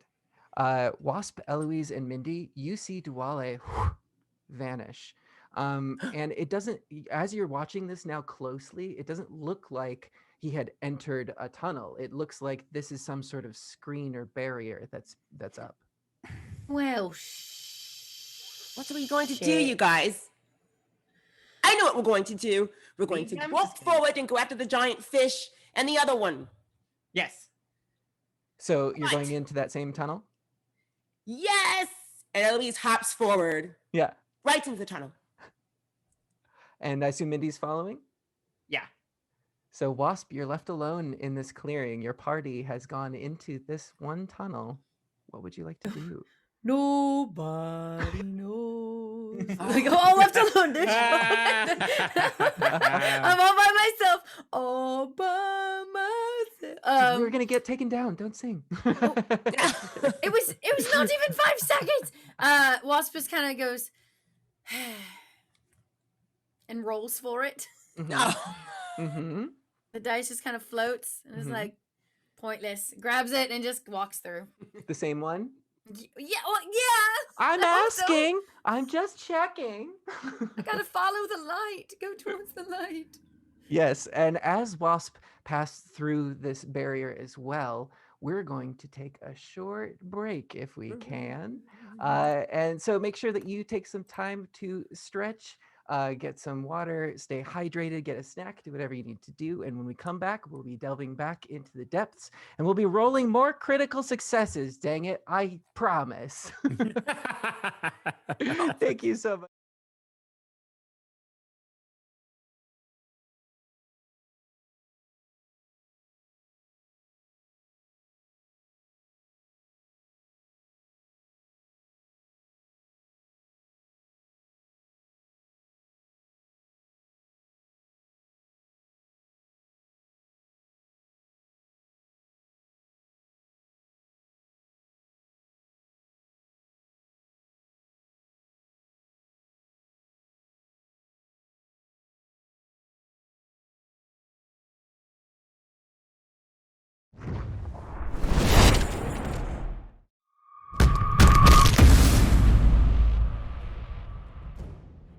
Hello, I'm Benwin Bronzebottom, celebrity dwarf and video game enthusiast, and this is my sidekick, Crowy. Hello. Quiet, you. I'm here to tell everyone about Idle Champions of the Forgotten Realms. It's a Dungeons & Dragons-based strategy game from Codename Entertainment. It's a management game with an emphasis on formation strategy, where you assemble parties of legendary heroes and send them on adventures through the Forgotten Realms. Heroes? Crowy, don't you mean champions? Players unlock legendary champions of the Forgotten Realms, like Dritz Duerden and the Companions of the Hall, Farida and Havilar from the Brimstone Angels saga, and many more. Assemble the best adventuring party possible based on your formation options, champion abilities, and the obstacles and enemies you face. Or just smash your mouse button repeatedly like I do and hope for the best. Each champion has an incredible array of skills and items to let you customize your style and play even further. Farther. Farther means more distant, further is figurative. Well, I meant more distant, but figuratively. That's forther. Well, customize your style even further, because Idle Champions of the Forgotten Realms is available on all your favorite gaming platforms. Steam for PC and Mac, Web, Epic Game Store, PlayStation 4 and 5, Xbox One, Xbox Series X, Nintendo Switch, iOS tablets, and Android devices. Well, let me know when it comes to the BlackBerry. I'm not giving up that phone. It's the only keyboard I can use. I hear it's coming to the smart fridge next spring. In the frozen mountains of the north, you have come to end the terror of the Grimfang King and his army of raiders. The biting wind has slowed your pace as you approach the mountain hold. The air is painful to breathe, the snow thick and unyielding. You draw close. Distant torches lighting the icy ground. A rank odor fills your nostrils. The shouts of orcs fill your ears. Great beasts roar and slam against their bonds. You ready your weapons and prepare your attack. Battle is about to commence. Epic encounters. Turn your RPG up to 11. We have done it! 5 years of planning and thinking before the dream finally came true. A team of 12 dedicated professional developers and internet marketers who desperately love board games put in 17 months of hard work. And now, we are proud to present to you Tabletopia, the digital platform to publish and play any kind of board games. It is the most sophisticated virtual table in terms of functionality, aesthetics, and usability. We integrated everything that was conceivable to recreate the feeling of playing on a real table. And at the same time, we implemented a lot of tools to facilitate playing life hacks. Setting up the game, dealing cards, shuffling decks, etc. takes only a fraction of a second. And the same holds true for creating your very own game. It takes only a couple of seconds to create any game objects from standard print version graphics. Just drag and drop your files, borrow whatever else will be necessary from our extensive library of free game objects and place them on the table. Your game is ready. And now, playtest, demonstrate your game, make videos, or even earn money with your game. Tabletopia is a full-scale ecosystem for publishing digital versions of board games. But of course, the main focus of our project is to allow players around the world to play remotely with their friends or find worthy opponents here. And we are speaking about literally thousands of games and their variations. Many leading publishers and game authors have joined us already, and from day one, you will be able to play many popular games. But this is only the beginning. Ahead of us are a lot of new cool system features, new games, and millions of hours of fun. So stay tuned, subscribe to our newsfeed, and be ready to jump in. Tabletopia, where board games go digital.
The scent of sulfur is thick in your nostrils. The stalactites shudder above you as the huge red dragon beast rises from its pile of golden treasure. Something you can only describe as a grin splits its elongated head. Enormous teeth glittering in the dull amber glow from the lava pools. You ready your weapons as it prepares itself to strike. Roll for initiative. Battle is about to be joined. Epic encounters. Turn your RPG up to 11. The mighty red dragon swoops in over the battlefield. The wind beating from its wings nearly knocks you over. As you stand in its mighty presence, you realize there is no hope for any of you. Well, I'm out of spells, so I'm just a 10th level dude. And I'm still unconscious. So if one of you could please go into my bag and get my healing potion, that'd be great. Then I smash the lizard. Raging, charging, power attack. Roll your worthless attack.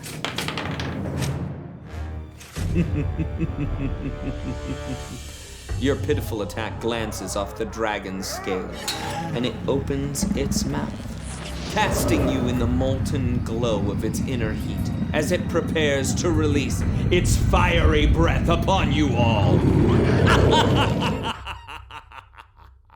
Wait, I haven't gone yet. What weapon could you possibly have to defeat the great dragon? The greatest weapon in all the realm, forged by Norse Foundry to defeat all evil. No, it can't be. Yeah! Got you!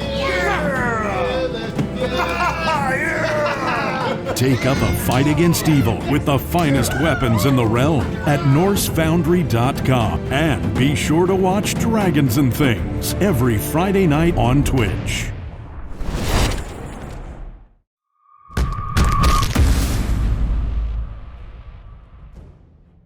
Hello, I'm Benwin Bronzebottom, celebrity dwarf and video game enthusiast, and this is my sidekick, Crowy. Hello. Quiet, you. I'm here to tell everyone about Idle Champions of the Forgotten Realms. It's a Dungeons & Dragons-based strategy game from Codename Entertainment.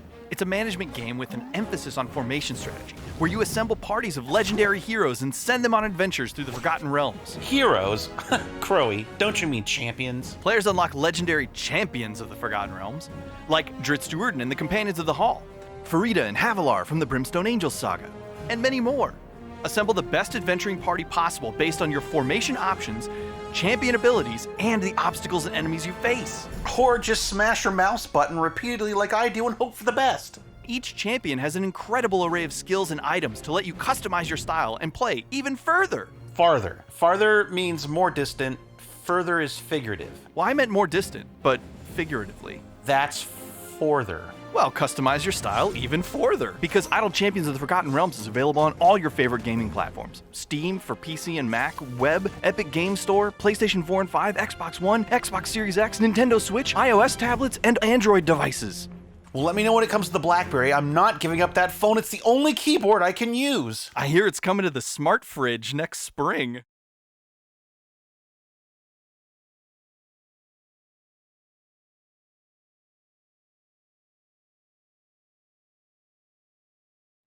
Welcome back, everybody, to GaryCon and the depths of the Cobalt Sea. We've had a great time here. We want to give a shout out to Epic Encounters and Idle Champions right off the bat for sponsoring us. Thank you so much. And of course, to Extra Life, the charity that we're benefiting. Anytime that my players roll a critical success or a natural 20, we're going to be rolling percentile die, which doesn't seem to happen that often, but we're going to get there. And then GaryCon is going to add that total to their contribution to Extra Life. So our success is everyone's success. When we last left off our adventurers, they had just defeated a giant moray eel that may have been the fate for a previous party, as in its belly it contained the missing amulet that they needed to enter the arcane garden. They quickly disposed of the barrier and made their way down into the tunnel and found themselves in a precarious position. A few of the party members felt like they were being watched in some way, but no entity or creature revealed itself in this room. Feeling bold, Ursus took the step forward into the tunnel, taking the light source with them. Ursus, as you move in towards this barrier, it feels different than the water that you've been in. There's an inky blackness. You can't quite see anything, but you do sense that maybe someone else is with you. You look down at your trident, that it should be glowing, but it's not producing light outwards. It's still the same color, but this darkness is pervasive. You sense another presence within this darkness with you, however, and Duale, you actually see Ursus standing before you, also in this darkness. Their trident also is not giving off light, but you can see them clearly. So I can't see Dwale? You can. You both can see each other. Okay. Gotcha. That shouldn't be happening. I'm pretty adept at the arcane arts, and your trident should be giving much more of a magical pizzazz, if you will, and it's not, which means there's an active force preventing such. Do you think it's malicious? Darkness isn't necessarily malicious, but I would have guessed more than anything, they just don't want to be seen. So I will say it again. We are not enemies by any means, way, shape, or form. We're just trying to figure out, where this elusive garden is. And if you can help us, potentially we can give you a bit of the sharings, a bit. Stressing that. I don't say that part out loud. So, you can drop the shadowy charade, if you will, and just reveal yourself. They're probably just lonely because their city was lost. Well, show me the meaning of being lonely. Reveal me. The fact that they were, the fact that they were like locked in, probably, maybe. So we'll cut away then, because actually, Mindy, as you are sort of saying this out loud, you also are in this inky blackness, but you don't detect Ursus or Duale. You actually see Eloise in front of you, and Eloise the same with Mindy. The two of you notice each other out of this sea of nothingness. And again, the water feels a little bit different. What is this? What's Where going are on? we? Who's here? Oh, you. Oh, that's fine. I can't see my face. What? Mindy, You can't see your face? make I an can in- see your face. Your face is still there. I can see it Mindy, make with my own eyes. an intelligence check for me real quick. For me? Mindy. Oh my god. Oh, whoa. 18. 18. Okay.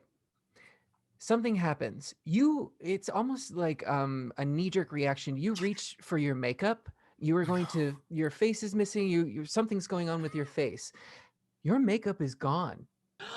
It seems like it's misplaced or something, but the compacts, the equipment that you had in like a kit, it just seems to be missing.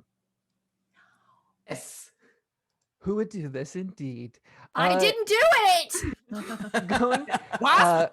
I quickly- didn't do it. I'm gonna teach whoever's So- whoever's doing this. I'm gonna teach you to mess with my stuff. What happened? What's missing besides your face? What's missing? Your cosmetics? They're missing. Yeah.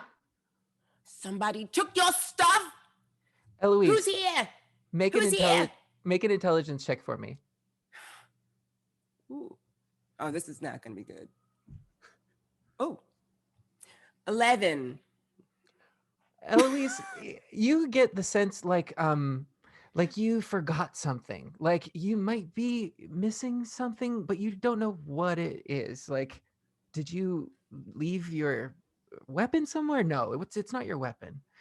It's something though. What did I forget? Mindy, what did I forget back there at that thing? What did I forget? I don't know. Do you still have your morning star with you? You do still do I have still Rise have my and morning Shine. star? Do I still Yes. have it? Okay. She goes, oh, Rise and Shine is still here. It's okay, baby. I'll get you out of here. Yeah, I still have her. But something's missing. And it's not my mind. Where's my money? Are my It's not- ears? Okay. What's missing? Oh, we're missing everybody else.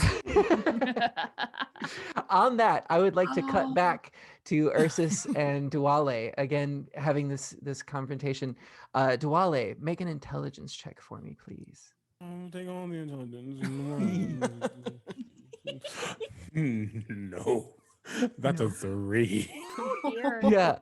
Again, you're having that same sort of feeling, kind of like, oh, did I leave the heat on or something like that? Like something you forgot. I think I forgot my patience. I thought that I was supposed to be somewhere, and I just don't really know. Where are we going? Actually, I'm trying to figure out. Is it? And I start to dangle. Is my ring on at all? Still, I have Yes. Okay, you start. It's like a stress ring basically. He just spins it a lot. Just I would like to not be here. Can you get you okay? Try your light one more time potentially. Okay. Can I shoot a spell down the hallway? Mm-hmm. Maybe. It's always a good idea to just shoot a spell. You're attacking the darkness? I would like to attack the Magic missile. darkness. Why not? Yeah. I don't. That requires a target, and I can't see anything. Right.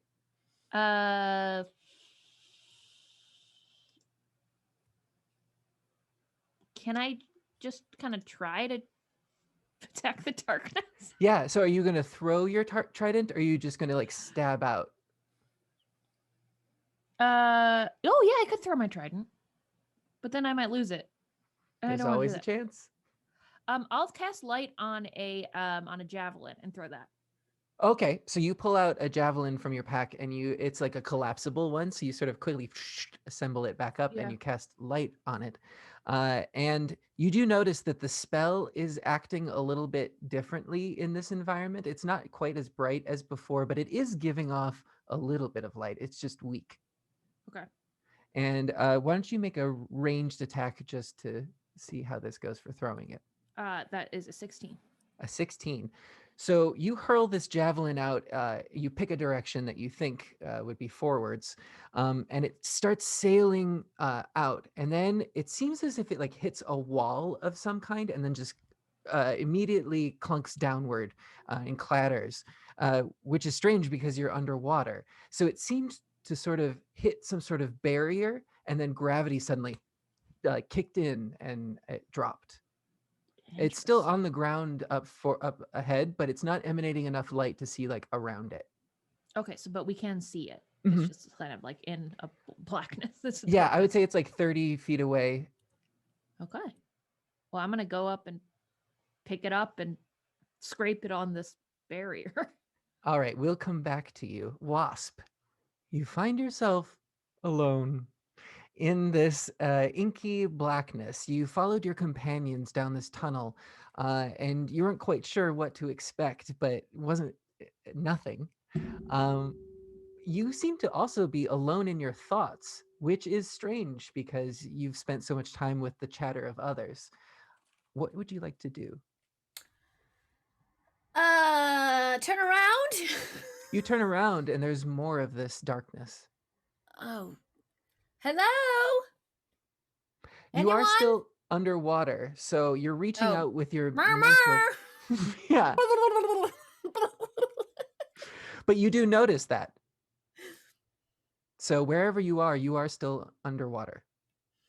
All right. Mm,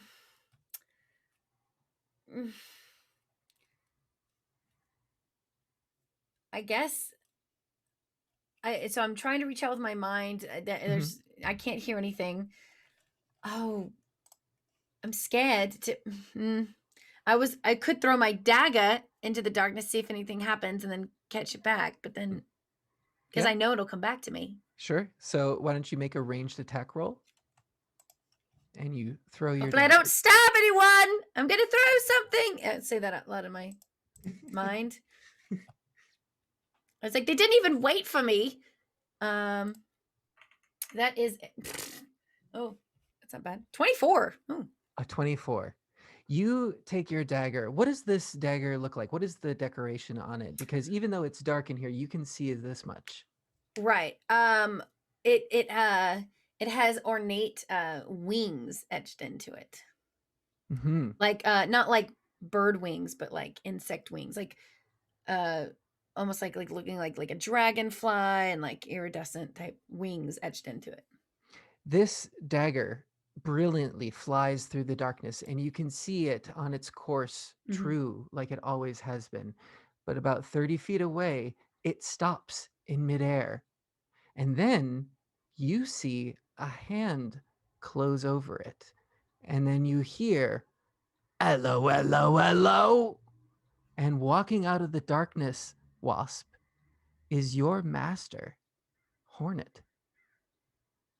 There's a gruff gentleman, a halfling, who is full of scars on the face. They've seen a rough life. They look a bit dirty. They look like they just came from like the streets of a city, not something underwater. And he lowers this blade and turns it around in his hand, and he says, "Ah, thanks for giving it back." How are you here? You can't be here. You're dead. Am I?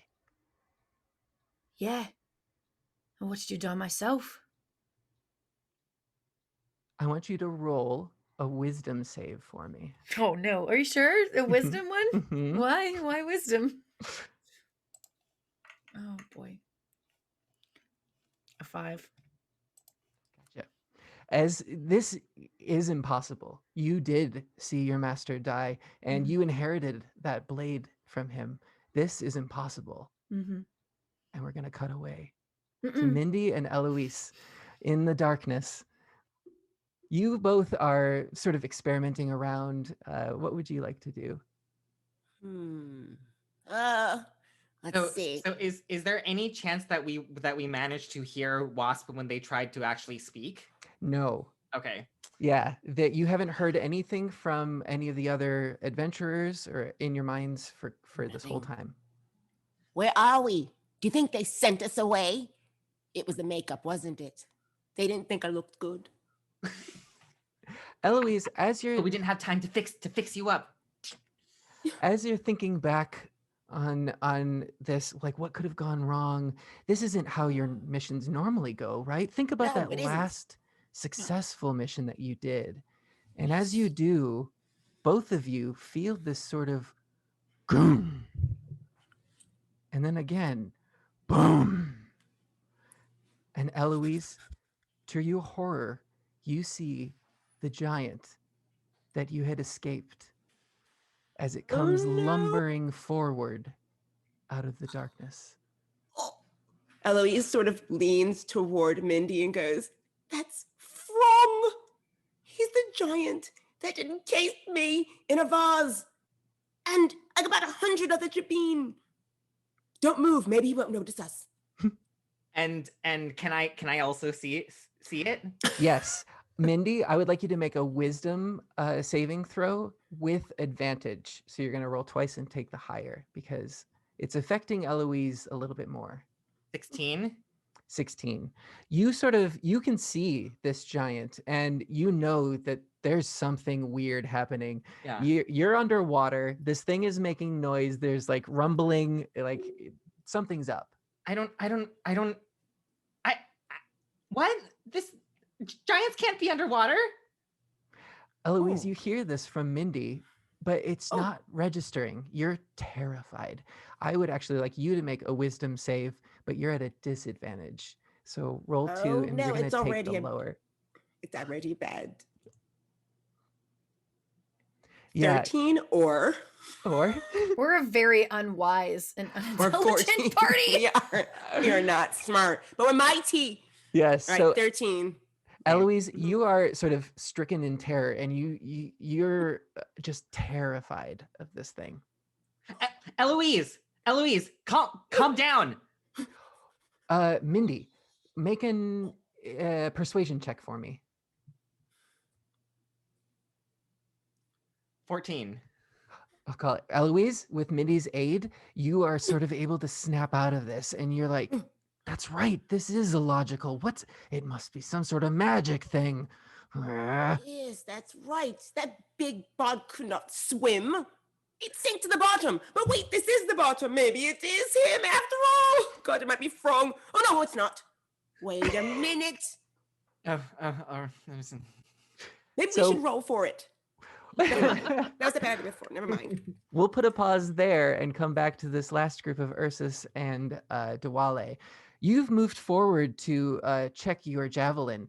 That as you get closer to this barrier, Dwale, are you following Ursus up or are you staying behind? Yeah, a little bit. Yeah, I'm still kind of just distracted. I know something's gone. I just don't know what. But yeah, seeing that they tried to go forward, I'm like, all right, don't go too far. I can't really see like you can. Ursus, you reach forward to what? Touch this barrier, or yeah. As you do, it's strange because there's a very familiar feeling that comes back to your hand. This feels like the grain of wood on a ship, worn over time at sea. There's a familiarity, a warmth, a feeling of home. And you look closer, you can see there's a little indentation from where your javelin had struck. But this sort of planked wall goes up as far as you can see and to the sides as far as you can see. Dwale, as you come closer, you can see Ursus sort of touching this and having that feeling. And now you can see this wall as well. What is a wall doing down here? Both would make a wisdom check for me, please. Wisdom check or saving throw? Wisdom check for this one. Okay. Wisdom check. 11. 2. Oh. Dwale, this must be a massive craft that has sunk and is so well preserved. Like, to be at the bottom of the ocean and still look so good, it's incredible. Ursus, this is weird. Like, yeah, you can tell that something's up. You know, the troop I was once a part of, the 5-finger smack to the face, that's what they call themselves, but I didn't really care for it, so I left. They talked about this tale of a ship that sunk to the ground. It was supposed to be on its maiden voyage, but it struck an ice elemental. Don't know why. They just went looking. I think it's called the Titania. I'm not sure.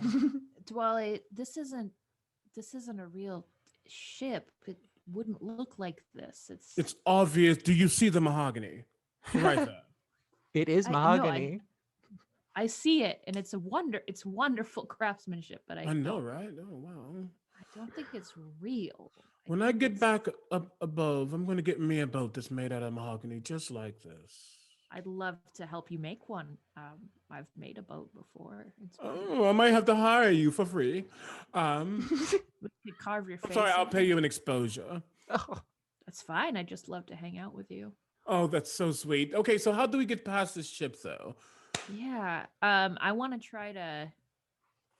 I don't know. I want to try to get through it. Can I try to chip it or something? Yeah. Like So that? are you taking out like your carpentry tools type of thing and Yes, sort of working in those. between? Ursus pulls out their tools and starts shifting some of these beams around.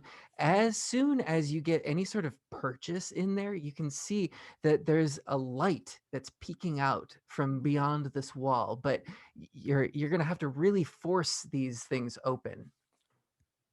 I'd try that, please. So I would like you to make a strength check. Great. And then Dwale, you see Ursus start to really put some effort into breaking through these planks. Rolling a real die to make it go good. Yeah. Bless. 13. A 13. You just can't quite get the purchase, but you know that if you were to break through this, maybe, but it kind of goes against your instinct because it's a ship in water. You don't want to put a hole in it. You don't. We work together.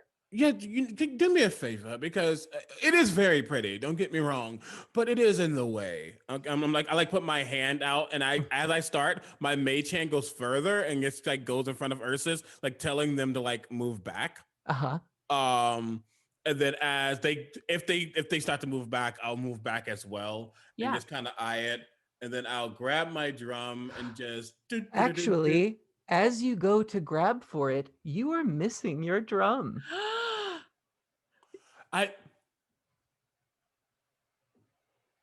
Where's my drum? Where's my drum? Oh no. Where is my drum? Regardless of that fact, I'm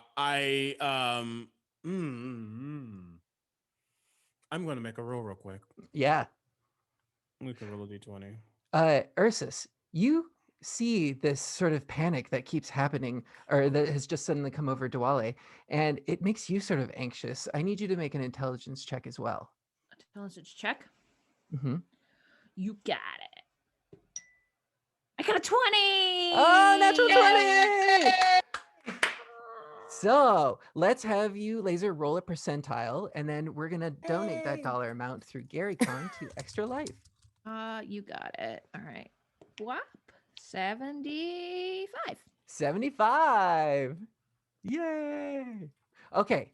So, Ursus, with a natural 20, it's seeming like these weird things are clicking into place for you. As Dwale is searching, oh, I'm missing my drum, it makes you think of your trident and the things that are really important to you. Even though you are sort of a nomad and have been traveling around from gig to gig, you've always had something consistent with you. Yeah. And you can tell that maybe that was what the drum was for Dwale as well. Yeah. Thinking over that, this thing could do some serious damage to that wall. My trident? Mm-hmm. Yeah, let's do it. How would you like?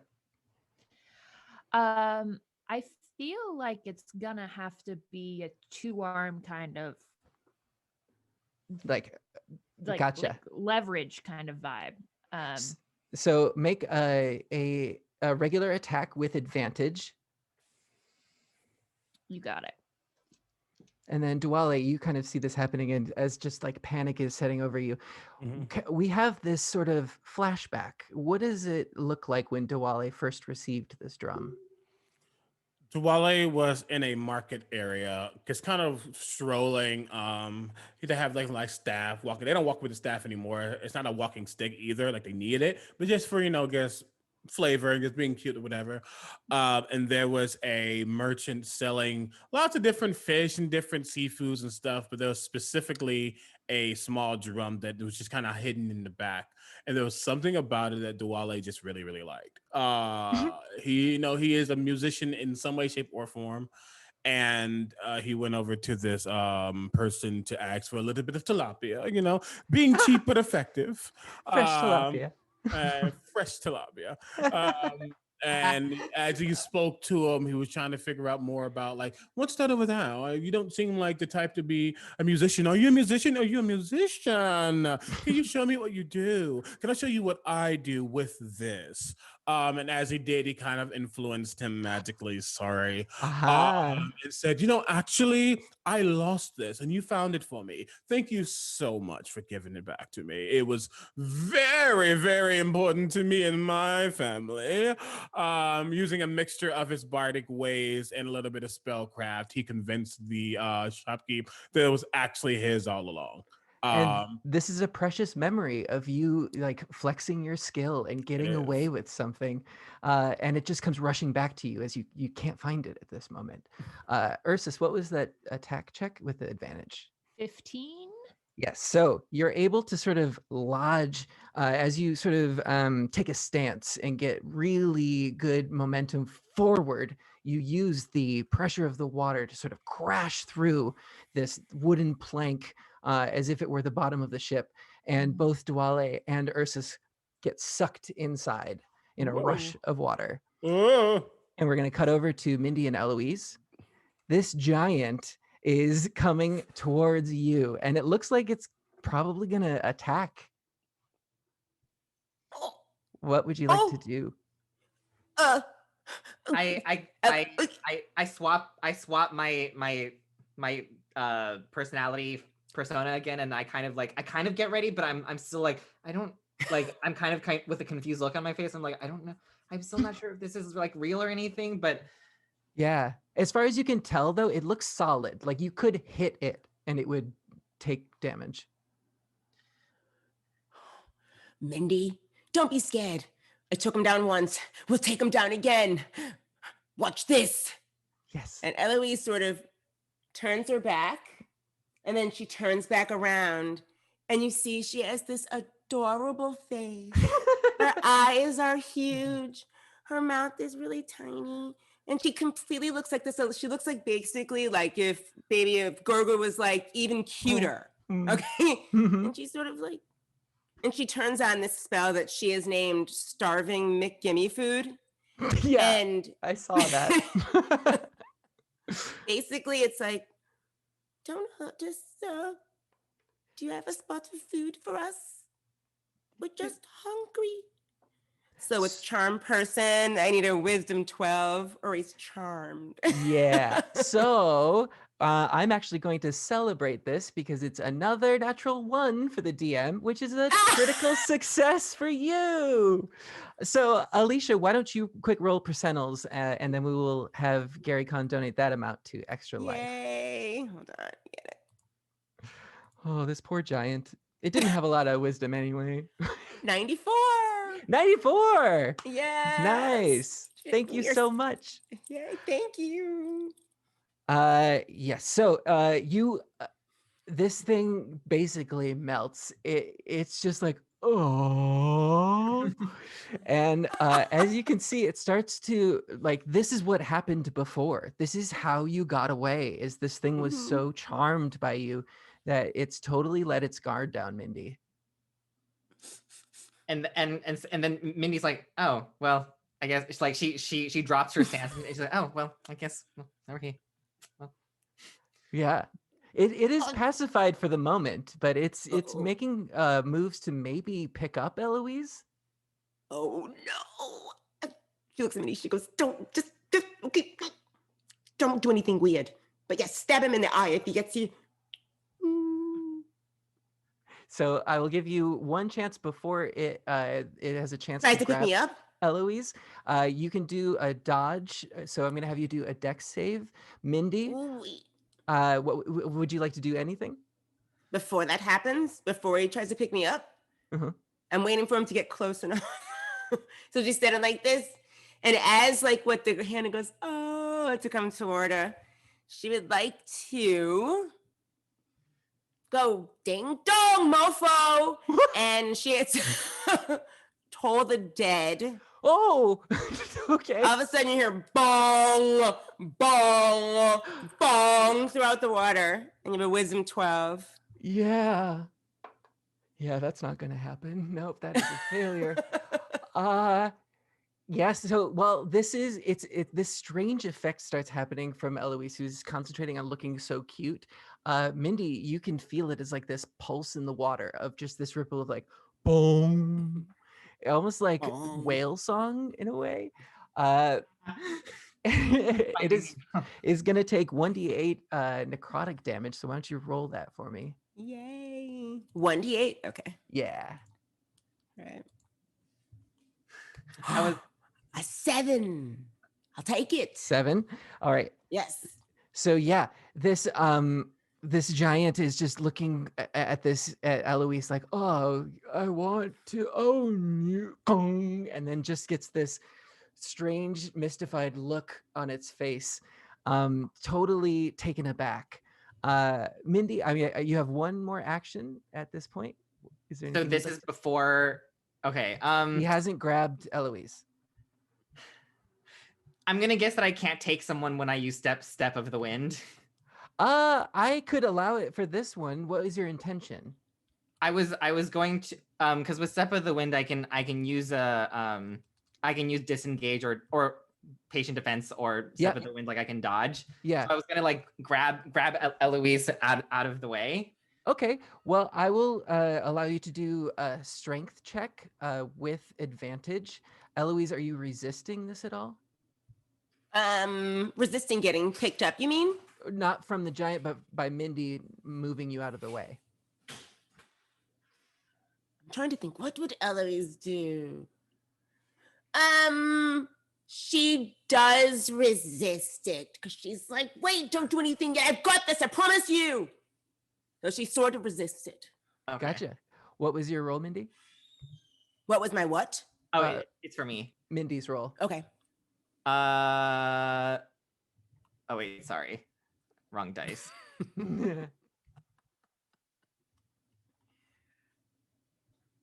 It's a 9. Okay, so you just can't quite catch purchase on Eloise. She seems to be like standing her ground, even though she's adorable. But as you disengage from this thing, you can see the giant starts to warp a little bit, like it is literally melting. And Eloise, this is so strange. You're looking at it in the eyes, and then it just sort of deflates. The whole giant condenses down, and you can see, Mindy, this is a very familiar thing. There's a crown that is now lying on the ocean floor. It's the crown of your kingdom. What's that? Oh, it's nothing. Yeah, don't pay too much mind to it. It's whatever. Mindy, I need you to make a wisdom save, please. Okay. 22. Okay. It starts coming back to you. Your whole ordeal. What do we see as you move towards this crown? Because we get a glimpse of Mindy in this crown. Let's see. We see a vision of Mindy just like a couple 2 or 3 years younger, and her crown is being taken away from her because she's being, she's a little bit young and she doesn't really know like how to question her family yet really, and her family, because she was always a very precocious, very smart, very intelligent and mischievous child. She was sent into into the local open hand monastery in order to be more disciplined, even though it didn't really work. Yeah, and all of this comes rushing back and all of the emotions associated with it as you see this crown just lying on the ocean floor. Yeah, definitely like a vision of like Mindy crying and like, like not understanding what's going on. Like kind of being held back by the monks to like, and seeing the parents ride off.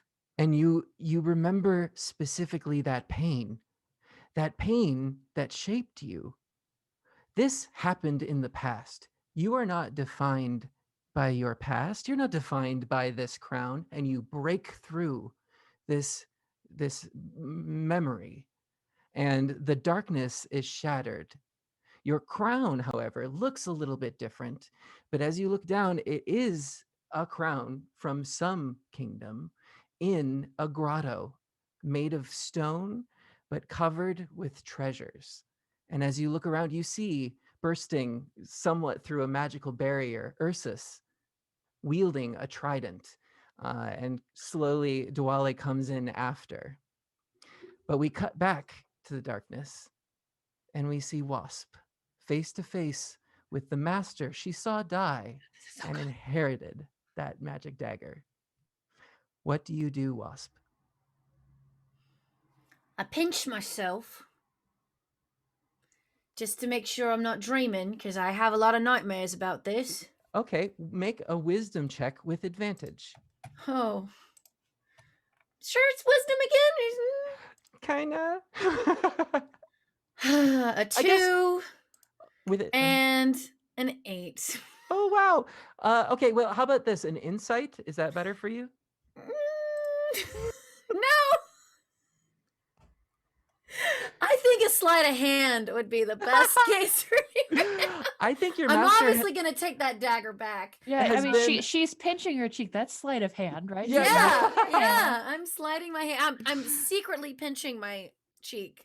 Oh, geez. So it's my other cheek, so he doesn't see. Yeah. Your master, as far as you're concerned, is here, and you can feel this sort of crushing guilt as he steps forward, turning the dagger in his hand, looking it over. He makes a motion to stab at you, and I need you to make a reflex save. Oh, you paid for it for free. Huh? What was it? Reflex save? Yeah. You said reflex instead of dexterity. I'm like, reflex? Dexterity. A dexterity check, yeah. I also have Which edition am I playing? I don't know. Yep. I also have a special reaction that when an Uncanny attacker dodge, right? that you can see tries to hit you with an attack, I can use my reaction to have the attack's damage against you. So if he does damage me, okay. I will give that to you. But okay, 19. Dexterity. 19. Yes. You managed to. This is like training. He goes forward in this stab, and you skillfully manage to knock your way out of it. As you do that, make another wisdom check. God damn it. With advantage, because you just did a cool thing. Great. 6 or one more. We love a 1, a natural 1. Oh my God. I have the most unwise. Game's over. It's been nice, everyone. Great game. Bye. Honestly, I'm just gonna let him stab me. It was great playing with all of you. This has been a wonderful. Thank you so much, GaryCon, for having me. No. Okay. Yeah. Okay. So here's what happens instead. The Hornet is now noticing you and notices that you're better than what he remembers. He remembers the person in training, not this fully formed Wasp, the warrior. And he gets a little bit confused and taken aback. And because of that faltering, now you come to your senses. This definitely could not be. Something's going on. Fully lucid for the first time, what would you like to do? I would like to do a sleight of hand check to get the dagger back. Okay. This distraction was enough for him to not be paying full attention to you, and it's just the advantage that you need. Roll with advantage, sleight of hand. Thank God. That's a 23 or... We'll stick with 23. 23, great. Yes, what you're trying to steal the dagger back? Yeah. So as he's distracted, I'm just gonna start, inching closer to him, like kind of stealthily, and just being like, "Do you remember when you said that the moment that the student can surpass the teacher is when I'd eventually be able to steal from you? And you never said I could do it." And he slowly turns around. And then I'm gonna have the dagger in my hand and be like, "I did it twice." Well, look at you. And I'm just gonna be like, "You're not Hornet." As you But say those words, you're not Hornet. Even though you're mentally thinking it, it seems to have power in the water ahead of you. There's this beam that comes out of your mind, and the Master Hornet changes from this scruffy person who has just seen a rough life to the kind man that took you in, that taught you what you know, and ultimately passed on what he had to you. And as that warm feeling comes over you, you find yourself with your fellow adventurers in the stone grotto.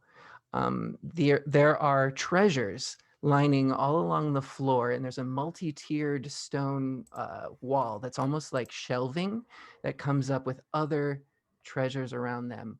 Eloise and Duale, I would like you both to make perception checks with advantage, please. Oh, and Mindy too. 10. Okay. Oh boy. 10 and 2. Okay.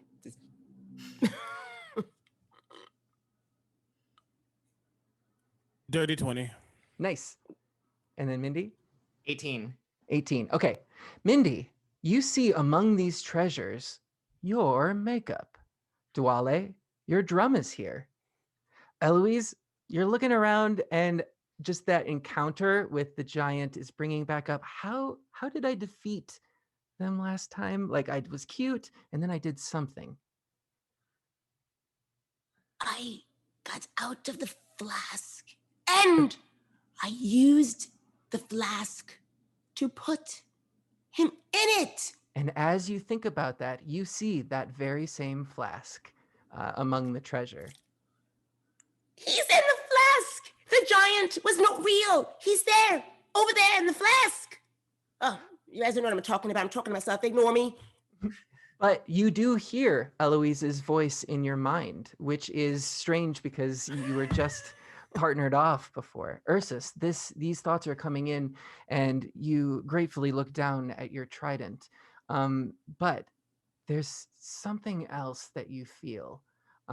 Make a make a perception check for me, Ursus. Be an honor. 8. Okay. You still get that feeling that you're being watched, but now you feel it like even more intensely. Looking around, there's all this treasure scattered around everywhere, but there seems to be a blank stone pedestal in the center of the room. And while you are underwater, there are shafts of light that are coming down, and they seem to sort of illuminate this pedestal. As you're sort of noticing this, Wasp comes through back where you all had come earlier, joining all of you. Oh. As soon as I come through, you can hear me like kind of sadly in my head just say, "I'm sorry." But it was not to any of you. Can I go up to the pedestal and see if I see anything? Yeah, you go up to the pedestal. Make an Arcana check for me. It would be an honor. 15. Great. You're looking at this pedestal, and it seems as though there is something on it. It's just like invisible. There's some sort of magic coating that's over whatever's on this pedestal. I want to pick it up. You pick it up. Now that everyone is together, you see Ursus sort of examining this pedestal and then prodding it a little bit and then full on picking it up. And Ursus, as you turn it in your hands, it seems to dispel whatever magic was hiding it. and a pearlescent sponge shows itself in your hands. But as soon as you do, you feel in your minds, all of you, a menacing growl. It's not physical. It's not vibrations that's coming through the water. This is vibrating your very soul. I don't like that.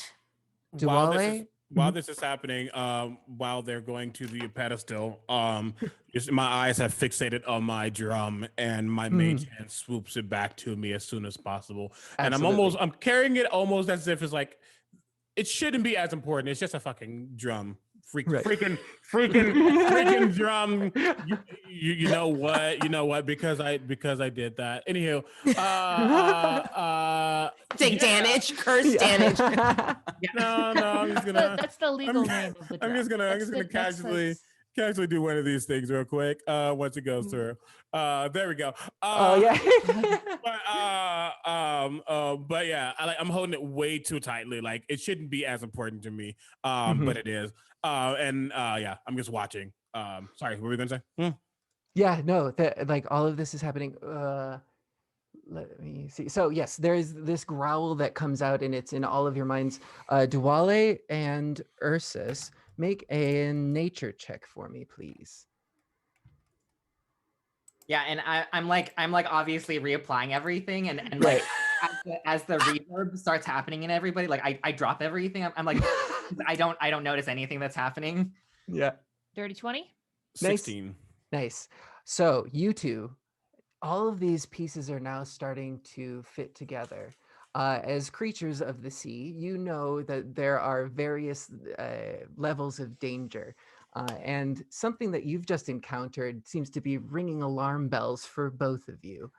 And you, let me pull this up. You both know that there's a species of monster called a morkoth, and they tend to inhabit whole islands themselves. And at the lair of the morkoth, there's usually some sort of like pearlescent buildup of some kind that is the most treasured possession of a morkoth. This is not good news. It don't say. Just a guess. Yeah.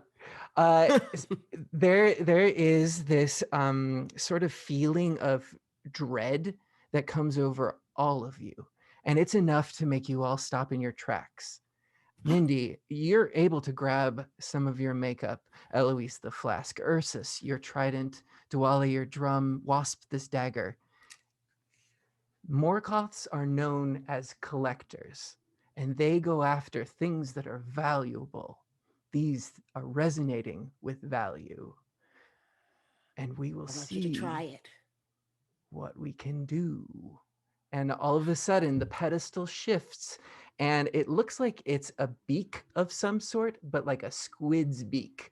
And it starts chomping, and you feel this whole cavern start to move as if it might be alive. I will give all of you an action. What would you like to do? Oh boy. Leave? How would you? Yeah, if you Duale, when you spell, it's called leave. Yeah, Duale, you look spell. straight up, and you can see that there is no ceiling in this grotto. If you wanted to, it looks like you could shoot straight up in the ocean. We're not currently in combat with it, right? No, Yes? this is one round before. I just because I have it, I want to use my trident to fish command, Xander.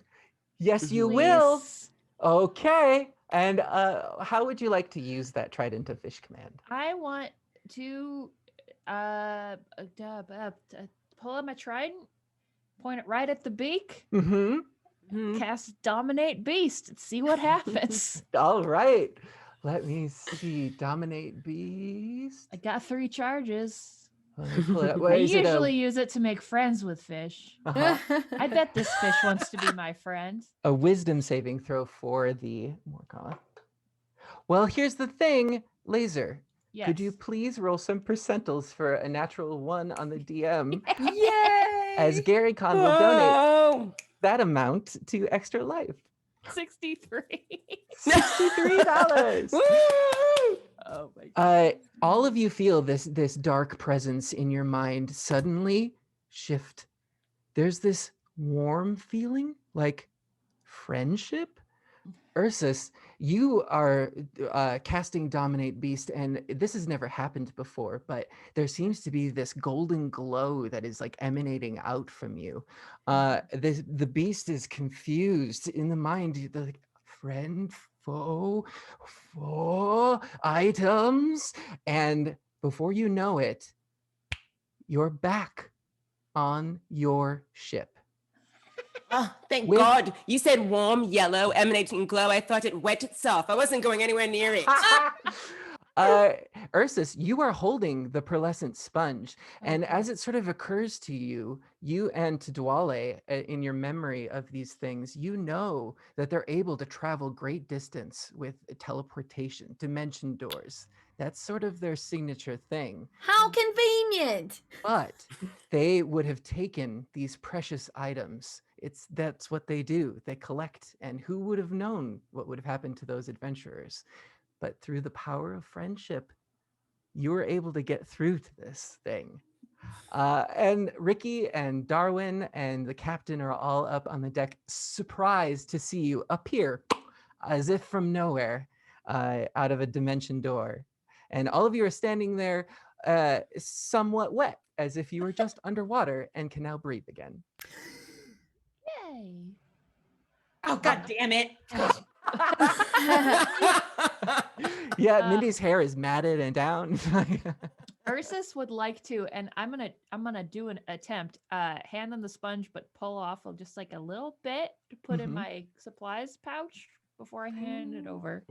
Ricky comes up to you and says, I saw that, but I have a feeling you've earned it. And he takes the sponge and hands over gold to each of you. Really Thank fast, I would do a you. quick sleight of hand and take just a little bit from Dwally. Just a little, because I think he got a little extra. Just because, you know what? I'm like, no, screw I'm gonna that. see if I see this. No, you won't. Yeah. Contested roll. Sleight of hand. Yep. Versus your perception. Oh, that was a very. I rolled a backhander. 28. So you got your 50 gold, but really you got 30. Oh, but really, you helped. But really, you made a new friend. Yeah. Isn't that what it's all Isn't about? that worth more than 20? It depends on who you ask. Look, I had a bad day. Thank you all so much for joining me. I think we're going to be wrapping up here pretty soon. This was so much fun. What a great one shot. Let's go around and tell people where they can find you on the internet and maybe some projects that you're working on, starting with Bonnie. Hi, everyone. My name is Bonnie Gordon. You can find me at Bonnie Bell G all over social media. Check out my YouTube. I'm doing a lot of solo music stuff. And I'll be streaming on my own Twitch channel very soon, probably in a couple weeks. Check that out. I'll be Mrs. Claus, testing out the games. Yay.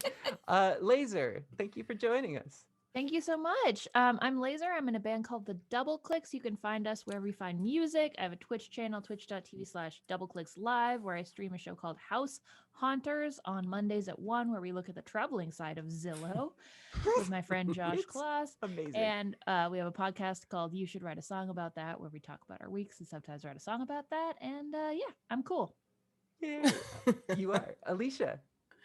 Hey everybody, I'm Alicia Marie, or Alicia Marie Body, all over socials, and I am a costume concept artist and creator, and I'm RPG enthusiast. I'm usually playing D&D and RPG games all week long. On Saturday, I'm going to be in a D&D game for GaryCon called High Plains Drifters at 6 p.m. Pacific. I'm usually also on the Fabled 42 channel, where I play on a Fallout Wastelander sort of RPG. I'm over there doing a lot of things. So check out my socials, find where Crazy Self is. And thank you for letting me play. Of course. Oh, I love playing with you. And Chris, thank you for joining us. Thank you. Yes. Thanks so much for having me, Xander. This has been such an honor. People can find me on TikTok, Twitter and Instagram for nerdy, thinky stuff. I also am gonna start tweeting more about Final Fantasy 14. Ooh. You can find me in the very near future doing stuff with GamerX, and also you can check out my podcast. That's Gamer with a Y. Yes, I was gonna say. And you can also find me on a LGBT media podcast on that hashtag show called "Have You Tried Not Being a Podcast?" That's great. God. CV, it was so great to play with you. How can people find you? This was a lot of fun. You can find me everywhere at Critical Bard, quite literally everywhere, including TikTok, though I'm not that active. Mostly on my Twitch channel. I'm a partner to Twitch streamer. My 1 year is actually in a month. And I do lots of things over there, having a good time, raising money, making trouble wherever I go.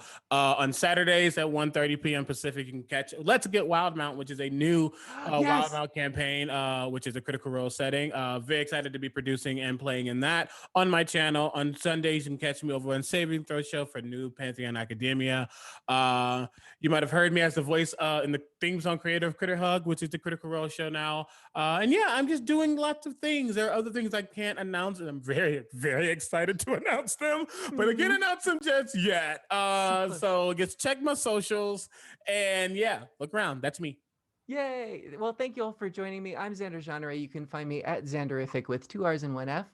I stream on my own personal Twitch channel as well as various TTRPG streams throughout the week. So find me, and my schedule is somewhere. Thank you. Up next at 2 p.m. in an hour from now, we've got Satine Phoenix DMing Siren's Open Mic Bard Life here on GaryCon Gaxmore. Once again, thank you to Epic Encounters and Idle Champions for sponsoring the stream. And thank you to all of you for your generous donations to Extra Life. We will be making the contribution on behalf of GaryCon. And thank you so much. We'll see you around for more festivities. It's just getting started.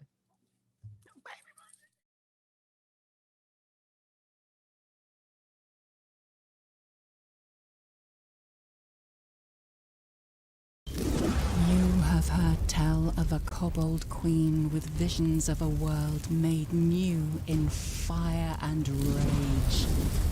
Driven by prophecy, she has filled her followers with the raging passion of her cause. Now, you step forth into her burning realm. Dark shapes move among the rising embers. Thick-skinned beasts belch gouts of fire. It's an ambush! Roll for initiative. Battle is about to commence. Epic Encounters. Turn your RPG up to 11.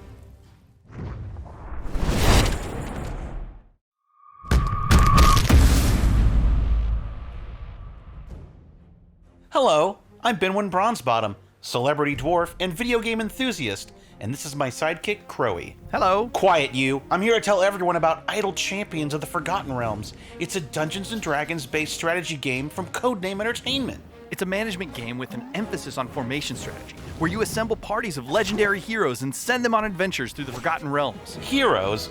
Crowy, don't you mean champions? Players unlock legendary champions of the Forgotten Realms, like Dritz Duerden and the Companions of the Hall, Farida and Havilar from the Brimstone Angels saga, and many more.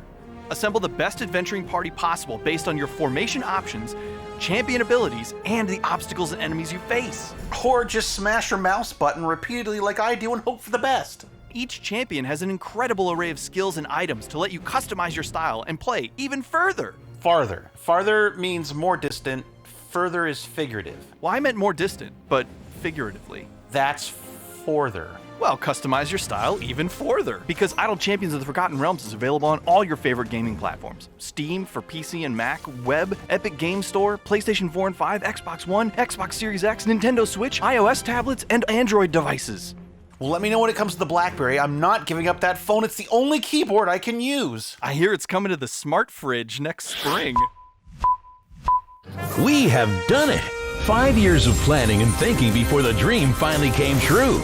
A team of 12 dedicated professional developers and internet marketers who desperately love board games put in 17 months of hard work And now, we are proud to present to you Tabletopia, the digital platform to publish and play any kind of board games. It is the most sophisticated virtual table in terms of functionality, aesthetics, and usability. We integrated everything that was conceivable to recreate the feeling of playing on a real table. And at the same time, we implemented a lot of tools to facilitate playing life hacks. Setting up the game, dealing cards, shuffling decks, etc. takes only a fraction of a second. And the same holds true for creating your very own game. It takes only a couple of seconds to create any game objects from standard print version graphics. Just drag and drop your files, borrow whatever else will be necessary from our extensive library of free game objects and place them on the table. Your game is ready. And now, playtest, demonstrate your game, make videos, or even earn money with your game. Tabletopia is a full-scale ecosystem for publishing digital versions of board games. But of course, the main focus of our project is to allow players around the world to play remotely with their friends or find worthy opponents here. And we are speaking about literally thousands of games and their variations. Many leading publishers and game authors have joined us already, and from day one, you will be able to play many popular games. But this is only the beginning. Ahead of us are a lot of new cool system features, new games, and millions of hours of fun. So stay tuned, subscribe to our newsfeed, and be ready to jump in. Tabletopia, where board games go digital.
This is how